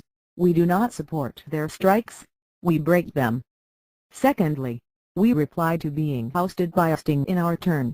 We reply to Jewish workers not being allowed into the factories by not allowing Polish workers near the benches. If we do not take this matter into our own hands, the workers will follow others. Our italics, J. Stalin. That is the way they talk about solidarity at a Bundist conference. You cannot go further than that in the way of demarcation and segregation. The Bund has achieved its aim. It is carrying its demarcation between the workers of different nationalities to the point of conflicts and strike-breaking. And there is no other course. If we do not take this matter into our own hands, the workers will follow others. Disorganization of the labor movement, demoralization of the social democratic ranks, that is what the federalism of the Bund leads to. Thus the idea of cultural national autonomy, the atmosphere it creates, has proved to be even more harmful in Russia than in Austria. 6. The Caucasians, the Conference of the Liquidators. We spoke above of the waverings of one section of the Caucasian Social Democrats who were unable to withstand the nationalist epidemic. These waverings were revealed in the fact that, strange as it may seem, the above-mentioned Social Democrats followed in the footsteps of the Bund and proclaimed cultural national autonomy, regional autonomy for the Caucasus as a whole and cultural national autonomy for the nations forming the Caucasus. That is the way these Social Democrats, who, incidentally, are linked with the Russian liquidators, formulate their demand. Listen to their acknowledged leader, the not unknown, and everybody knows that the Caucasus differs profoundly from the Central Guberniyas, both as regards the racial composition of its population and as regards its territory and agricultural development. The exploitation and material development of such a region require local workers well acquainted with local peculiarities and accustomed to the local climate and culture.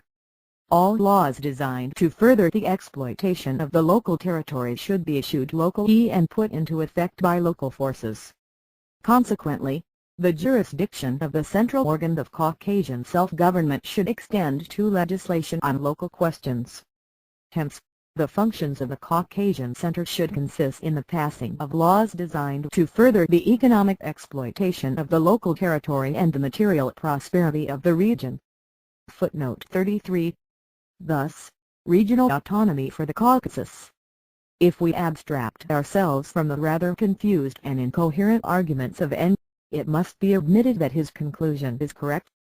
Regional autonomy for the Caucasus, within the framework of a general state constitution, which N does not deny, is indeed essential because of the peculiarities of its composition and its conditions of life.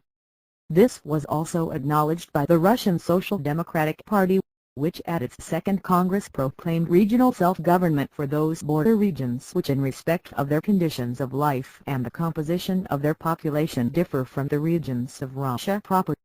When Martov submitted this point for discussion at the Second Congress, he justified it on the grounds that the vast extent of Russia and the experience of our centralized administration point to the necessity and expediency of regional self-government for such large units as Finland, Poland, Lithuania and the Caucasus.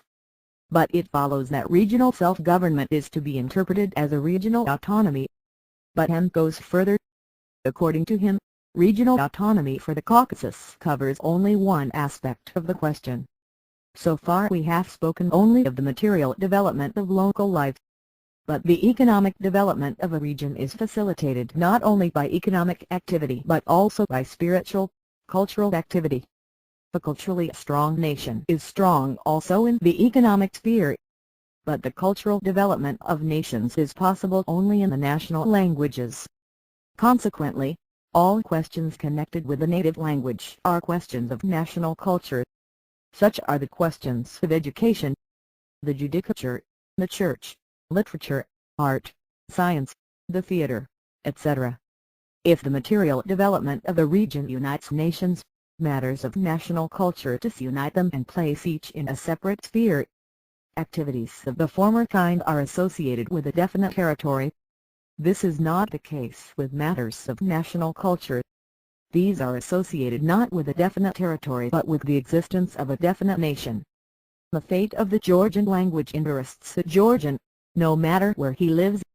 It would be a sign of profound ignorance to say that Georgian culture concerns only the Georgians who live in Georgia. Take, for instance, the Armenian Church. Armenians of various localities and states take part in the administration of its affairs. Territory plays no part here. Or, for instance, the creation of a Georgian museum interests not only the Georgians of Tiflis, but also the Georgians of Baku, Kirtai, St. Petersburg, etc. Hence, the administration and control of all affairs of national culture must be left to the nations concerned. We proclaimed in favor of cultural national autonomy for the Caucasian nationalities. Footnote 34. In short, since culture is not territory, and territory is not culture, cultural national autonomy is required. That is all N can say in the latter's favor. We shall not stop to discuss again national cultural autonomy in general. We have already spoken of its objectionable character. We should like to point out only that, while being unsuitable in general, cultural national autonomy is also meaningless and nonsensical in relation to Caucasian conditions. And for the following reason, cultural national autonomy presumes more or less developed nationalities, with a developed culture and literature. Failing these conditions, autonomy loses all sense and becomes an absurdity. But in the Caucasus there are a number of nationalities each possessing a primitive culture, a separate language, but without its own literature, nationalities, moreover, which are in a state of transition, partly becoming assimilated and partly continuing to develop. How is cultural national autonomy to be applied to them? What is to be done with such nationalities? How are they to be organized into separate cultural national unions, as is undoubtedly implied by cultural national autonomy? What is to be done with the Mingalians, the Abkhazians, the Abjarians, the Svanetians, the Leskians, and so on, who speak different languages but do not possess a literature of their own? To what nations are they to be attached? Can they be organized into national unions? Around what cultural affairs are they to be organized? What is to be done with the Ossetians, of whom the Transcaucasian Ossetians are becoming assimilated but are as yet by no means wholly assimilated by the Georgians, while the Ciscaucasian Ossetians are partly being assimilated by the Russians and partly continuing to develop and are creating their own literature? How are they to be organized into a single national union? To what national union should one attach the Abjarians, who speak the Georgian language, but whose culture is Turkish and who profess the religion of Islam? shall they be organized separately from the Georgians with regard to religious affairs and together with the Georgians with regard to other cultural affairs? And what about the Kogulitians, the Ingushas, the Inkhilois? What kind of autonomy is that which excludes the whole number of nationalities from the list? Note, that is not a solution of the national question, but the fruit of idle fancy. But let us grant the impossible and assume that our 10's national cultural autonomy has been put into effect. Where would it lead to? What would be its results? Take, for instance, the Transcaucasian Tatars, with their minimum percentage of literates, their schools controlled by the omnipotent mullahs and their culture permeated by the religious spirit. It is not difficult to understand that to organize them into a cultural national union would mean to place them under the control of the mullahs, to deliver them over to the tender mercies of the reactionary mullahs, to create a new stronghold of spiritual enslavement of the Tatar masses, to their worst enemy. But since when have Social Democrats made it a practice to bring grist to the mill of the reactionaries? Could the Caucasian liquidators really find nothing better to proclaim than the isolation of the Transcaucasian Tatars within a cultural national union which would place the masses under the thraldom of vicious reactionaries? Note, that is no solution of the national question. The national question in the Caucasus can be solved only by drawing the belated nations and nationalities into the common stream of a higher culture. It is the only progressive solution and the only solution acceptable to social democracy. Regional autonomy in the Caucasus is acceptable because it would draw the belated nations into the common cultural development, it would help them to cast off the shell of small nation insularity, it would impel them forward and facilitate access to the benefits of higher culture. Cultural national autonomy, however, acts in the diametrically opposite direction, because it shuts up the nations within their old shells, binds them to the lower stages of cultural development and prevents them from rising to the higher stages of culture.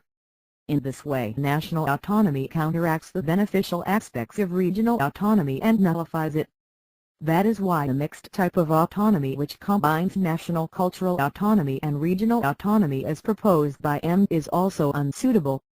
This unnatural combination does not improve matters but makes them worse, because in addition to retarding the development of the belated nations it transforms regional autonomy into an arena of conflict between the nations organized in the national unions. Thus cultural national autonomy, which is unsuitable generally, would be a senseless, reactionary undertaking in the Caucasus. So much for the cultural national autonomy of N and his Caucasian fellow thinkers. Whether the Caucasian liquidators will take a step forward and follow in the footsteps of the Bund on the question of organization also, the future will show. So far, in the history of social democracy, federalism in organization always preceded national autonomy in program. The Austrian Social Democrats introduced organizational federalism as far back as 1897, and it was only 2 years later, 1899, that they adopted national autonomy. The Bundists spoke distinctly of national autonomy for the first time in 1901, whereas organizational federalism had been practiced by them since 1897. The Caucasian liquidators have begun from the end, from national autonomy.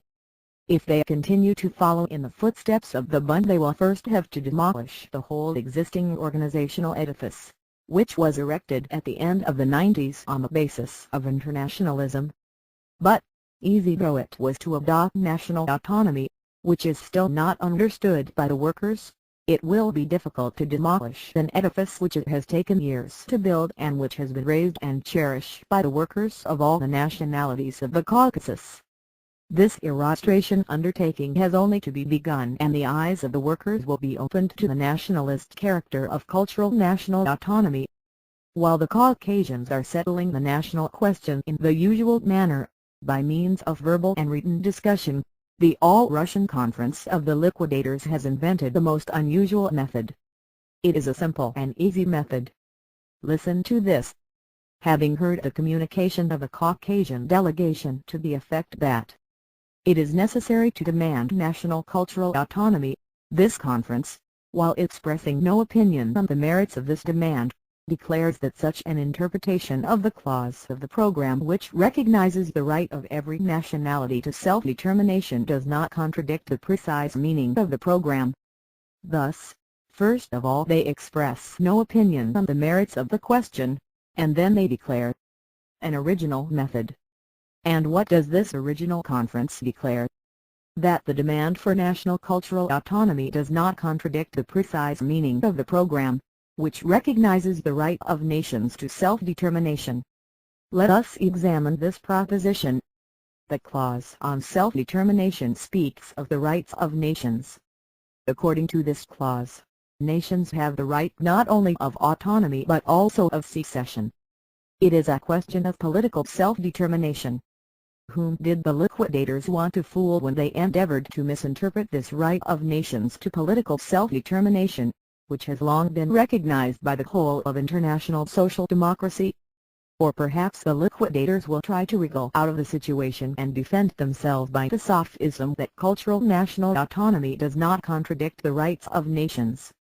That is to say, if all the nations in a given state agree to arrange their affairs on the basis of cultural national autonomy, they, the given sum of nations, are fully entitled to do so, and nobody may forcibly impose a different form of political life on them.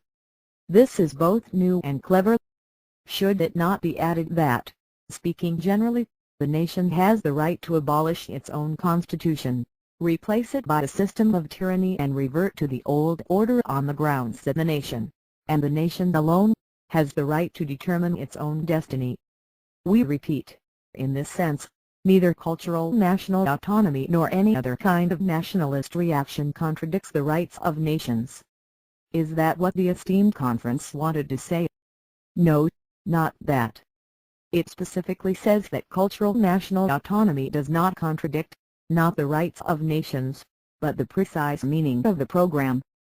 The point here is the program and not the rights of nations.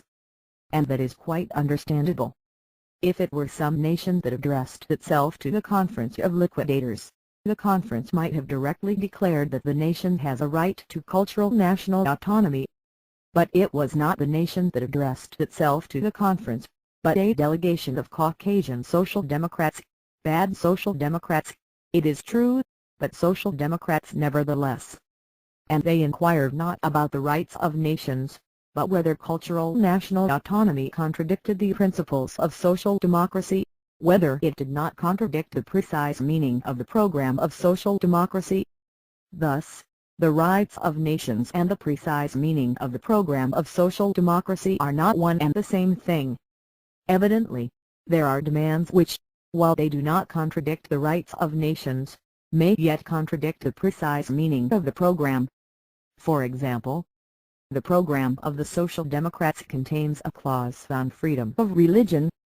According to this clause, any group of persons have the right to profess any religion they please, Catholicism, the religion of the Orthodox Church, etc. Social Democrats will combat all forms of religious persecution, be it of members of the Orthodox Church, Catholics or Protestants.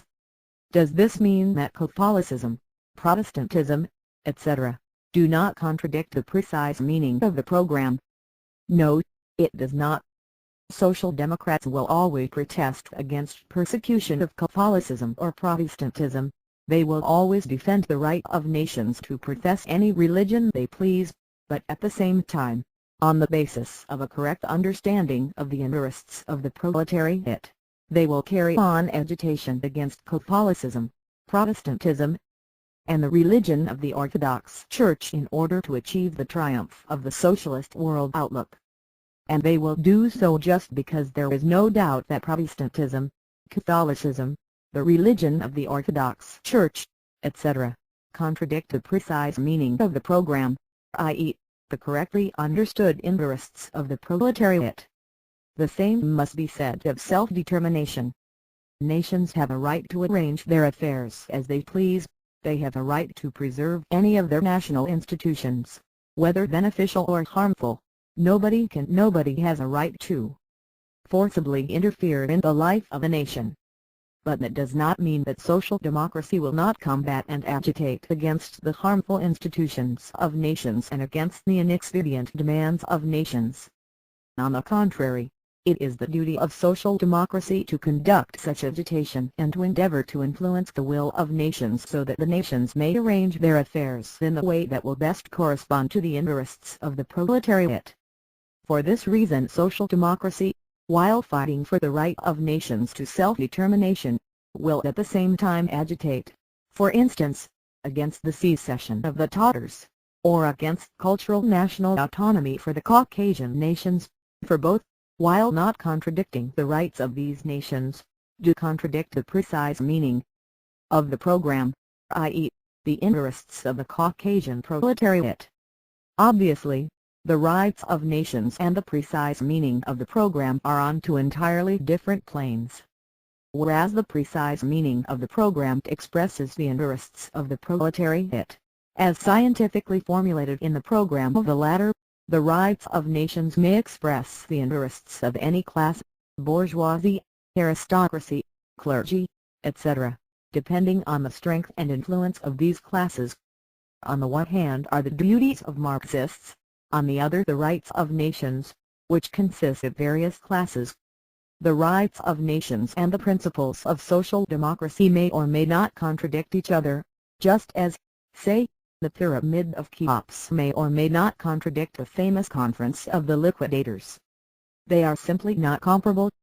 But it follows that the esteemed conference most unpardonably muddled two entirely different things. The result obtained was not a solution of the national question but an absurdity, according to which the rights of nations and the principles of social democracy do not contradict each other, and, consequently, every demand of a nation may be made compatible with the interests of the proletariat. Consequently, no demand of a nation which is striving for self-determination will contradict the precise meaning of the program. They pay no heed to logic. It was this absurdity that gave rise to the now famous resolution of the Conference of the Liquidators, which declares that the demand for national cultural autonomy does not contradict the precise meaning of the program. But it was not only the laws of logic that were violated by the Conference of the Liquidators. By sanctioning cultural national autonomy it also violated its duty to Russian social democracy. It most definitely did violate the precise meaning of the program, for it is well known that the Second Congress, which adopted the program, emphatically repudiated cultural national autonomy. Here is what was said at the Congress in this connection. Goldblatt Bundes. 1 Deem it necessary that special institutions be set up to protect the freedom of cultural development of nationalities, and I therefore propose that the following words be added to 8, and the creation of institutions which will guarantee them complete freedom of cultural development. This, as we know, is the Bund's definition of cultural national autonomy. J. Stalin. Marx. I know pointed out that general institutions must be so constituted as to protect particular interests also. It is impossible to create a special institution to guarantee freedom for cultural development of the nationalities. Yeager. On the question of nationality we can adopt only negative proposals, i.e., we are opposed to all restrictions upon nationality.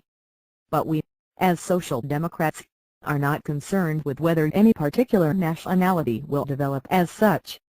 That is a spontaneous process. Goltzoff. The delegates from the Bund are always offended when their nationalism is referred to.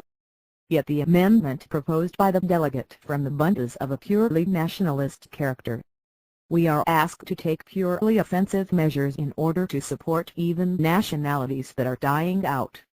In the end Goldblatt's amendment was rejected by the majority, only 3 votes being cast for it. Thus it is clear that the Conference of the Liquidators did contradict the precise meaning of the program. It violated the program. The liquidators are now trying to justify themselves by referring to the Stockholm Congress, which they allege sanctioned cultural national autonomy. Thus, Vygotsky writes, as we know, according to the agreement adopted by the Stockholm Congress, the Bund was allowed to preserve its national program pending the decision on the national question by a General Party Congress. This Congress recorded that national cultural autonomy at any rate does not contradict the general party program. Footnote 35. But the efforts of the liquidators are in vain. The Stockholm Congress never thought of sanctioning the program of the Bund, it merely agreed to leave the question open for the time being. The brave Kossovsky did not have enough courage to tell the whole truth. But the facts speak for themselves. Here they are. An amendment was moved by Stalin. The question of the national program is left open in view of the fact that it is not being examined by the Congress. For 50 votes, against 32. Voice. What does that mean? Open. Chairman, when we say that the national question is left open, it means that the Bund may maintain its decision on this question until the next Congress. Footnote 36. Our italics. J. Stalin. As you see, the Congress even did not examine the question of the national program of the Bund, it simply left it open, leaving the Bund itself to decide the fate of its program until the next General Congress met. In other words, the Stockholm Congress avoided the question, expressing no opinion on cultural national autonomy one way or another. The Conference of the Liquidators, however, most definitely undertakes to give an opinion on the matter, declares cultural national autonomy to be acceptable, and endorses it in the name of the party program. The difference is only too evident. Thus, in spite of all its artifices, the Conference of the Liquidators did not advance the national question a single step. All it could do was to squirm before the Bund and the Caucasian national liquidators. 7. The national question in Russia. It remains for us to suggest a positive solution of the national question. We take as our starting point that the question can be solved only in intimate connection with the present situation in Russia. Russia is in a transitional period, when normal, constitutional life has not yet been established and when the political crisis has not yet been settled. Days of storm and complications are ahead.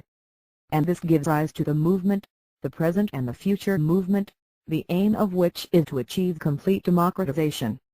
It is in connection with this movement that the national question must be examined. Thus the complete democratization of the country is the basis and condition for the solution of the national question. When seeking a solution of the question we must take into account not only the situation at home but also the situation abroad. Russia is situated between Europe and Asia, between Austria and China. The growth of democracy in Asia is inevitable. The growth of imperialism in Europe is not fortuitous. In Europe, capital is beginning to feel cramped, and it is reaching out towards foreign countries in search of new markets, cheap labor and new fields of investment. But this leads to external complications and to war. No one can assert that the Balkan War footnote 37 is the end and not the beginning of the complications. It is quite possible, therefore, that a combination of internal and external conditions may arise in which one or another nationality in Russia may find it necessary to raise and settle the question of its independence. And, of course, it is not for Marxists to create obstacles in such cases.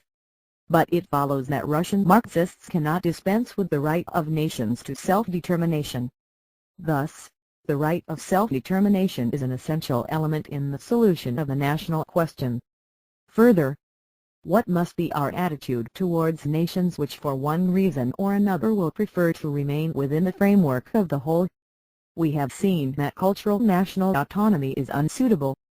Firstly, it is artificial and impracticable, for it proposes artificially to draw into a single nation people whom the march of events, real events, is disuniting and dispersing to every corner of the country. Secondly, it stimulates nationalism, because it leads to the viewpoint in favor of the demarcation of people according to national purity, the organization of nations, the preservation and cultivation of national peculiarities, all of which are entirely incompatible with social democracy. It is not fortuitous that the Moravian separatists in the Reichsrat, having severed themselves from the German Social Democratic deputies, have united with the Moravian bourgeois deputies to form a single, so to speak, Moravian Kolo. Nor is it fortuitous that the separatists of the Bund have got themselves involved in nationalism by acclaiming the Sabbath and Yiddish. There are no Bundist deputies yet in the Duma, but in the Bund area there is a clerical reactionary Jewish community, in the controlling institutions of which the Bund is arranging, for a beginning, a get-together of the Jewish workers and bourgeois. Such is the logic of cultural national autonomy. Thus, national autonomy does not solve the problem. What, then, is the way out? The only correct solution is regional autonomy, autonomy for such crystallized units as Poland, Lithuania, the Ukraine, the Caucasus, etc. The advantage of regional autonomy consists, first of all, in the fact that it does not deal with a fiction bereft of territory, but with a definite population inhabiting a definite territory. Next, it does not divide people according to nations, it does not strengthen national barriers. On the contrary, it breaks down these barriers and unites the population in such a manner as to open the way for division of a different kind, division according to classes. Finally, it makes it possible to utilize the natural wealth of the region and to develop its productive forces in the best possible way without awaiting the decisions of a common center, functions which are not inherent features of cultural national autonomy. Thus, regional autonomy is an essential element in the solution of the national question. Of course, not one of the regions constitutes a compact, homogeneous nation, for each is interspersed with national minorities. Such are the Jews in Poland, the Lets in Lithuania, the Russians in the Caucasus, the Poles in the Ukraine, and so on. It may be feared, therefore, that the minorities will be oppressed by the national majorities. But there will be grounds for fear only if the old order continues to prevail in the country. Give the country complete democracy and all grounds for fear will vanish. It is proposed to bind the dispersed minorities into a single national union. But what the minorities want is not an artificial union, but real rights in the localities they inhabit. What can such a union give them without complete democratization? On the other hand, what need is there for a national union when there is complete democratization? What is it that particularly agitates the national minority? The minority is discontented not because there is no national union but because it does not enjoy the right to use its native language. Permit it to use its native language and the discontent will pass of itself. The minority is discontented not because there is no artificial union but because it does not possess its own schools. Give it its own schools and all grounds for discontent will disappear. The minority is discontented not because there is no national union, but because it does not enjoy liberty of conscience, religious liberty, liberty of movement, etc. Give it these liberties and it will cease to be discontented. Thus, equal rights of nations in all forms, language, schools, etc. is an essential element in the solution of the national question. Consequently, a state law based on complete democratization of the country is required, prohibiting all national privileges without exception and every kind of disability or restriction on the rights of national minorities. That, and that alone, is the real, not a paper guarantee of the rights of the minority. One may or may not dispute the existence of a logical connection between organizational federalism and cultural national autonomy, but one cannot dispute the fact that the latter creates an atmosphere favoring unlimited federalism, developing into complete rupture, into separatism. If the Czechs in Austria and the Bundists in Russia began with autonomy, passed to federation and ended in separatism, there can be no doubt that an important part in this was played by the nationalist atmosphere that is naturally generated by cultural national autonomy. It is not fortuitous that national autonomy and organizational federalism go hand in hand. It is quite understandable. Both demand demarcation according to nationalities. Both presume organization according to nationalities. The similarity is beyond question. The only difference is that in one case the population as a whole is divided, while in the other it is the social democratic workers who are divided. We know where the demarcation of workers according to nationalities leads to: the disintegration of a united workers' party, the splitting of trade unions according to nationalities, aggravation of national friction, national strike-breaking, complete demoralization within the ranks of social democracy, such are the results of organizational federalism. This is eloquently borne out by the history of social democracy in Austria and the activities of the Bund in Russia. The only cure for this is organization on the basis of internationalism. To unite locally the workers of all nationalities of Russia into single, integral collective bodies, to unite these collective bodies into a single party, such is the task.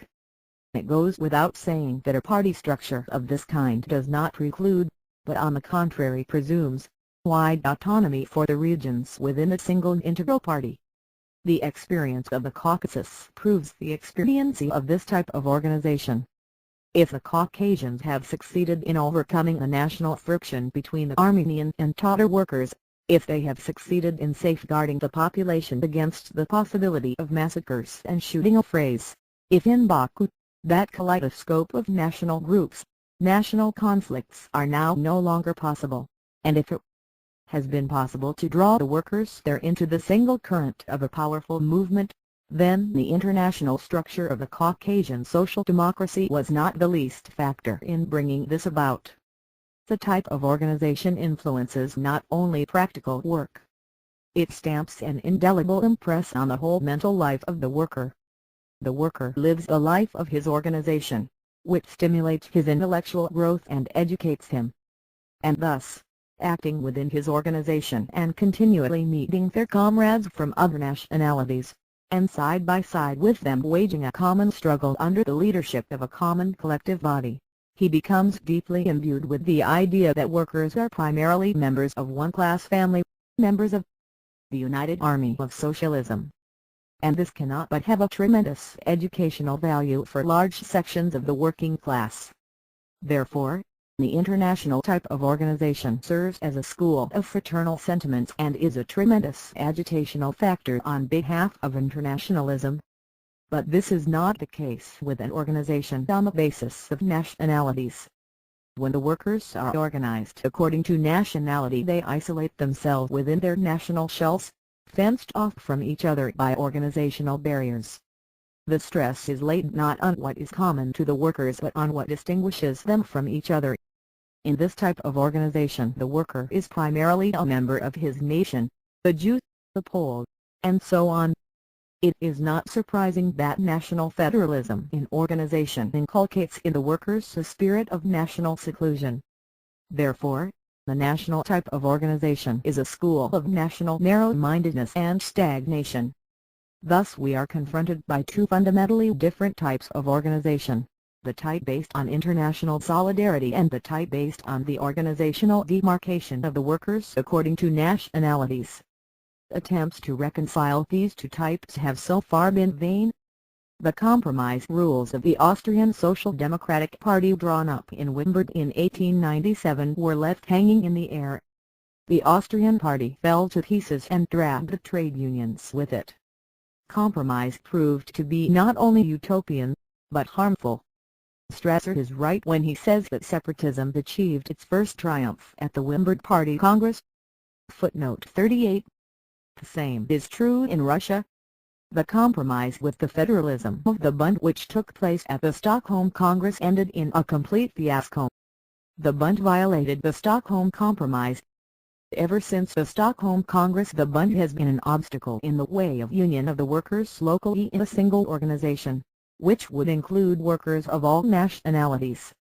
And the Bund has obstinately persisted in its separatist tactics in spite of the fact that in 1907 and in 1908 Russian social democracy repeatedly demanded that unity should at last be established from below among the workers of all nationalities.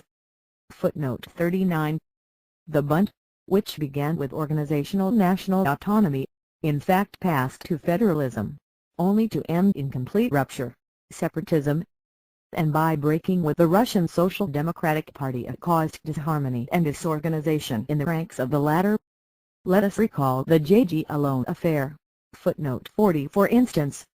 The path of compromise must therefore be discarded as utopian and harmful.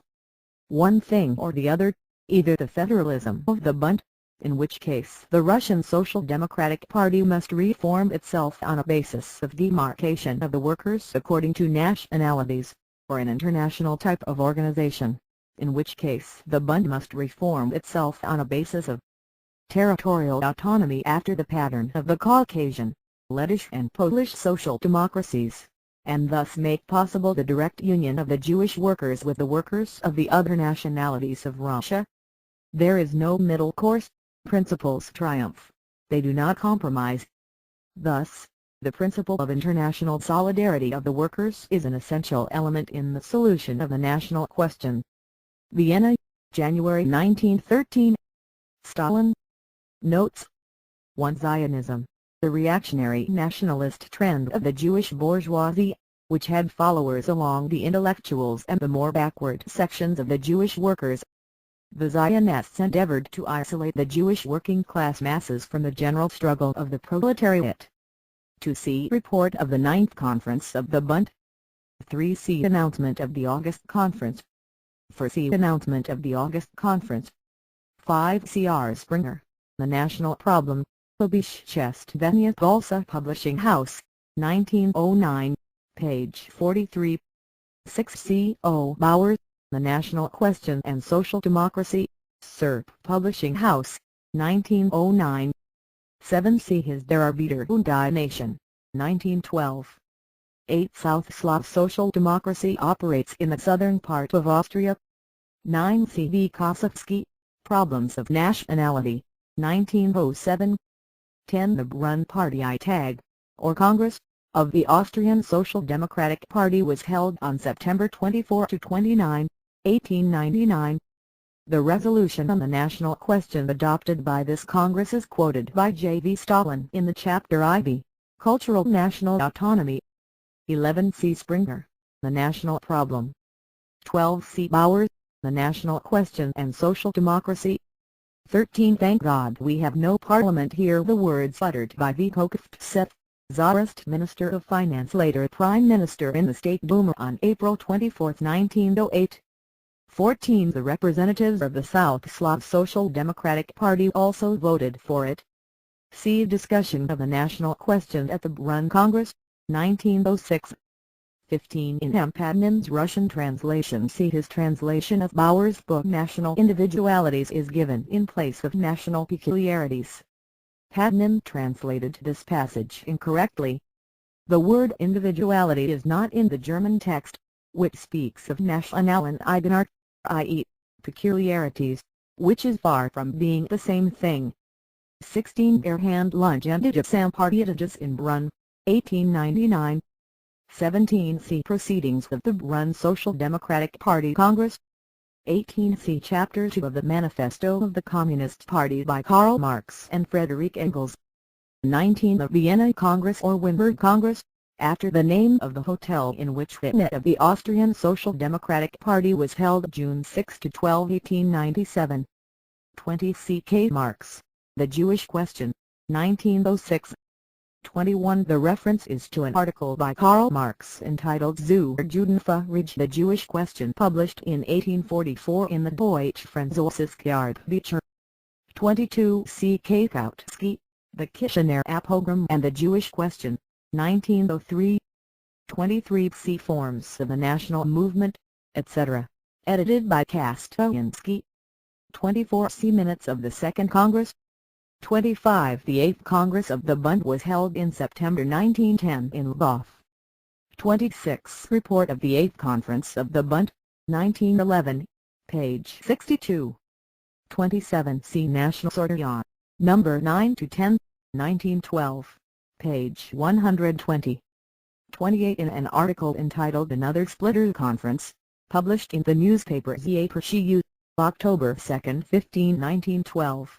G. V. Plekhanov condemned the August Conference of the Liquidators and described the stand of the Bundists and Caucasian Social Democrats as an adaptation of socialism to nationalism. Kosovsky, leader of the Bundists, criticized Plekhanov in a letter to the Liquidators magazine Nashosortyan. 29. C. Concerning National Autonomy and the Reorganization of Russian Social Democracy on a Federal Basis, 1902, published by the Bund. 30 Nash Slovo, number 3, Phil No, 1906, page 24. 31 Iskra Spark, the first all-Russian illegal Marxist newspaper founded by V. I. Lenin in 1900. 32 See the words quoted from a brochure by Karl Vamek in Document de Separatismus, page 29. Karl Vamek was a Czech social democrat who took an openly chauvinist and separatist stand. 33 See the Georgian newspaper Chvanitsko Prba Our Life, number 12, 1912. Chvanitsko Prba was a daily paper published by the Georgian Mensheviks in Kyrgyz from July 1 to 20 to 1912. 34 See the Georgian newspaper Chvanitsko Prba, number 12, 1912. 35 Nashasoryan, number 9 to 10, 1912, page 120. 36 See Nashzova, number 8, 1906, page 53. 37 The reference is to the First Balkan War, which broke out in October 1912 between Bulgaria, Serbia, Greece and Montenegro on the one hand, and Turkey on the other. 38 See His Darabiter und die Nation, 1912. 39 See the resolutions of the 4th the 3rd All-Russian Conference of the RSALP, held November 5 to 12 1907, and of the 5th the All-Russian 1908 Conference of the RSALP, held December 21 to 27 1908 January 3 to 9 1909. See resolutions and decisions of the CPSUB Congresses, Conferences and Central Committee Plenums, Volume 1, 6th Russian edition, 1940, pages 118 to 31. 40 E.J.J.G. Alone, a member of the Polish Socialist Party PPS, was elected to the 4th State Duma for Warsaw as a result of a bloc formed by the Bund, the Polish Socialist Party and the bourgeois nationalists against the Polish Social Democrats. By a vote of the 7 Menshevik liquidators against the 6 Bolsheviks, the Social Democratic group in the Duma adopted a resolution that J.G. Alone be accepted as a member of the group.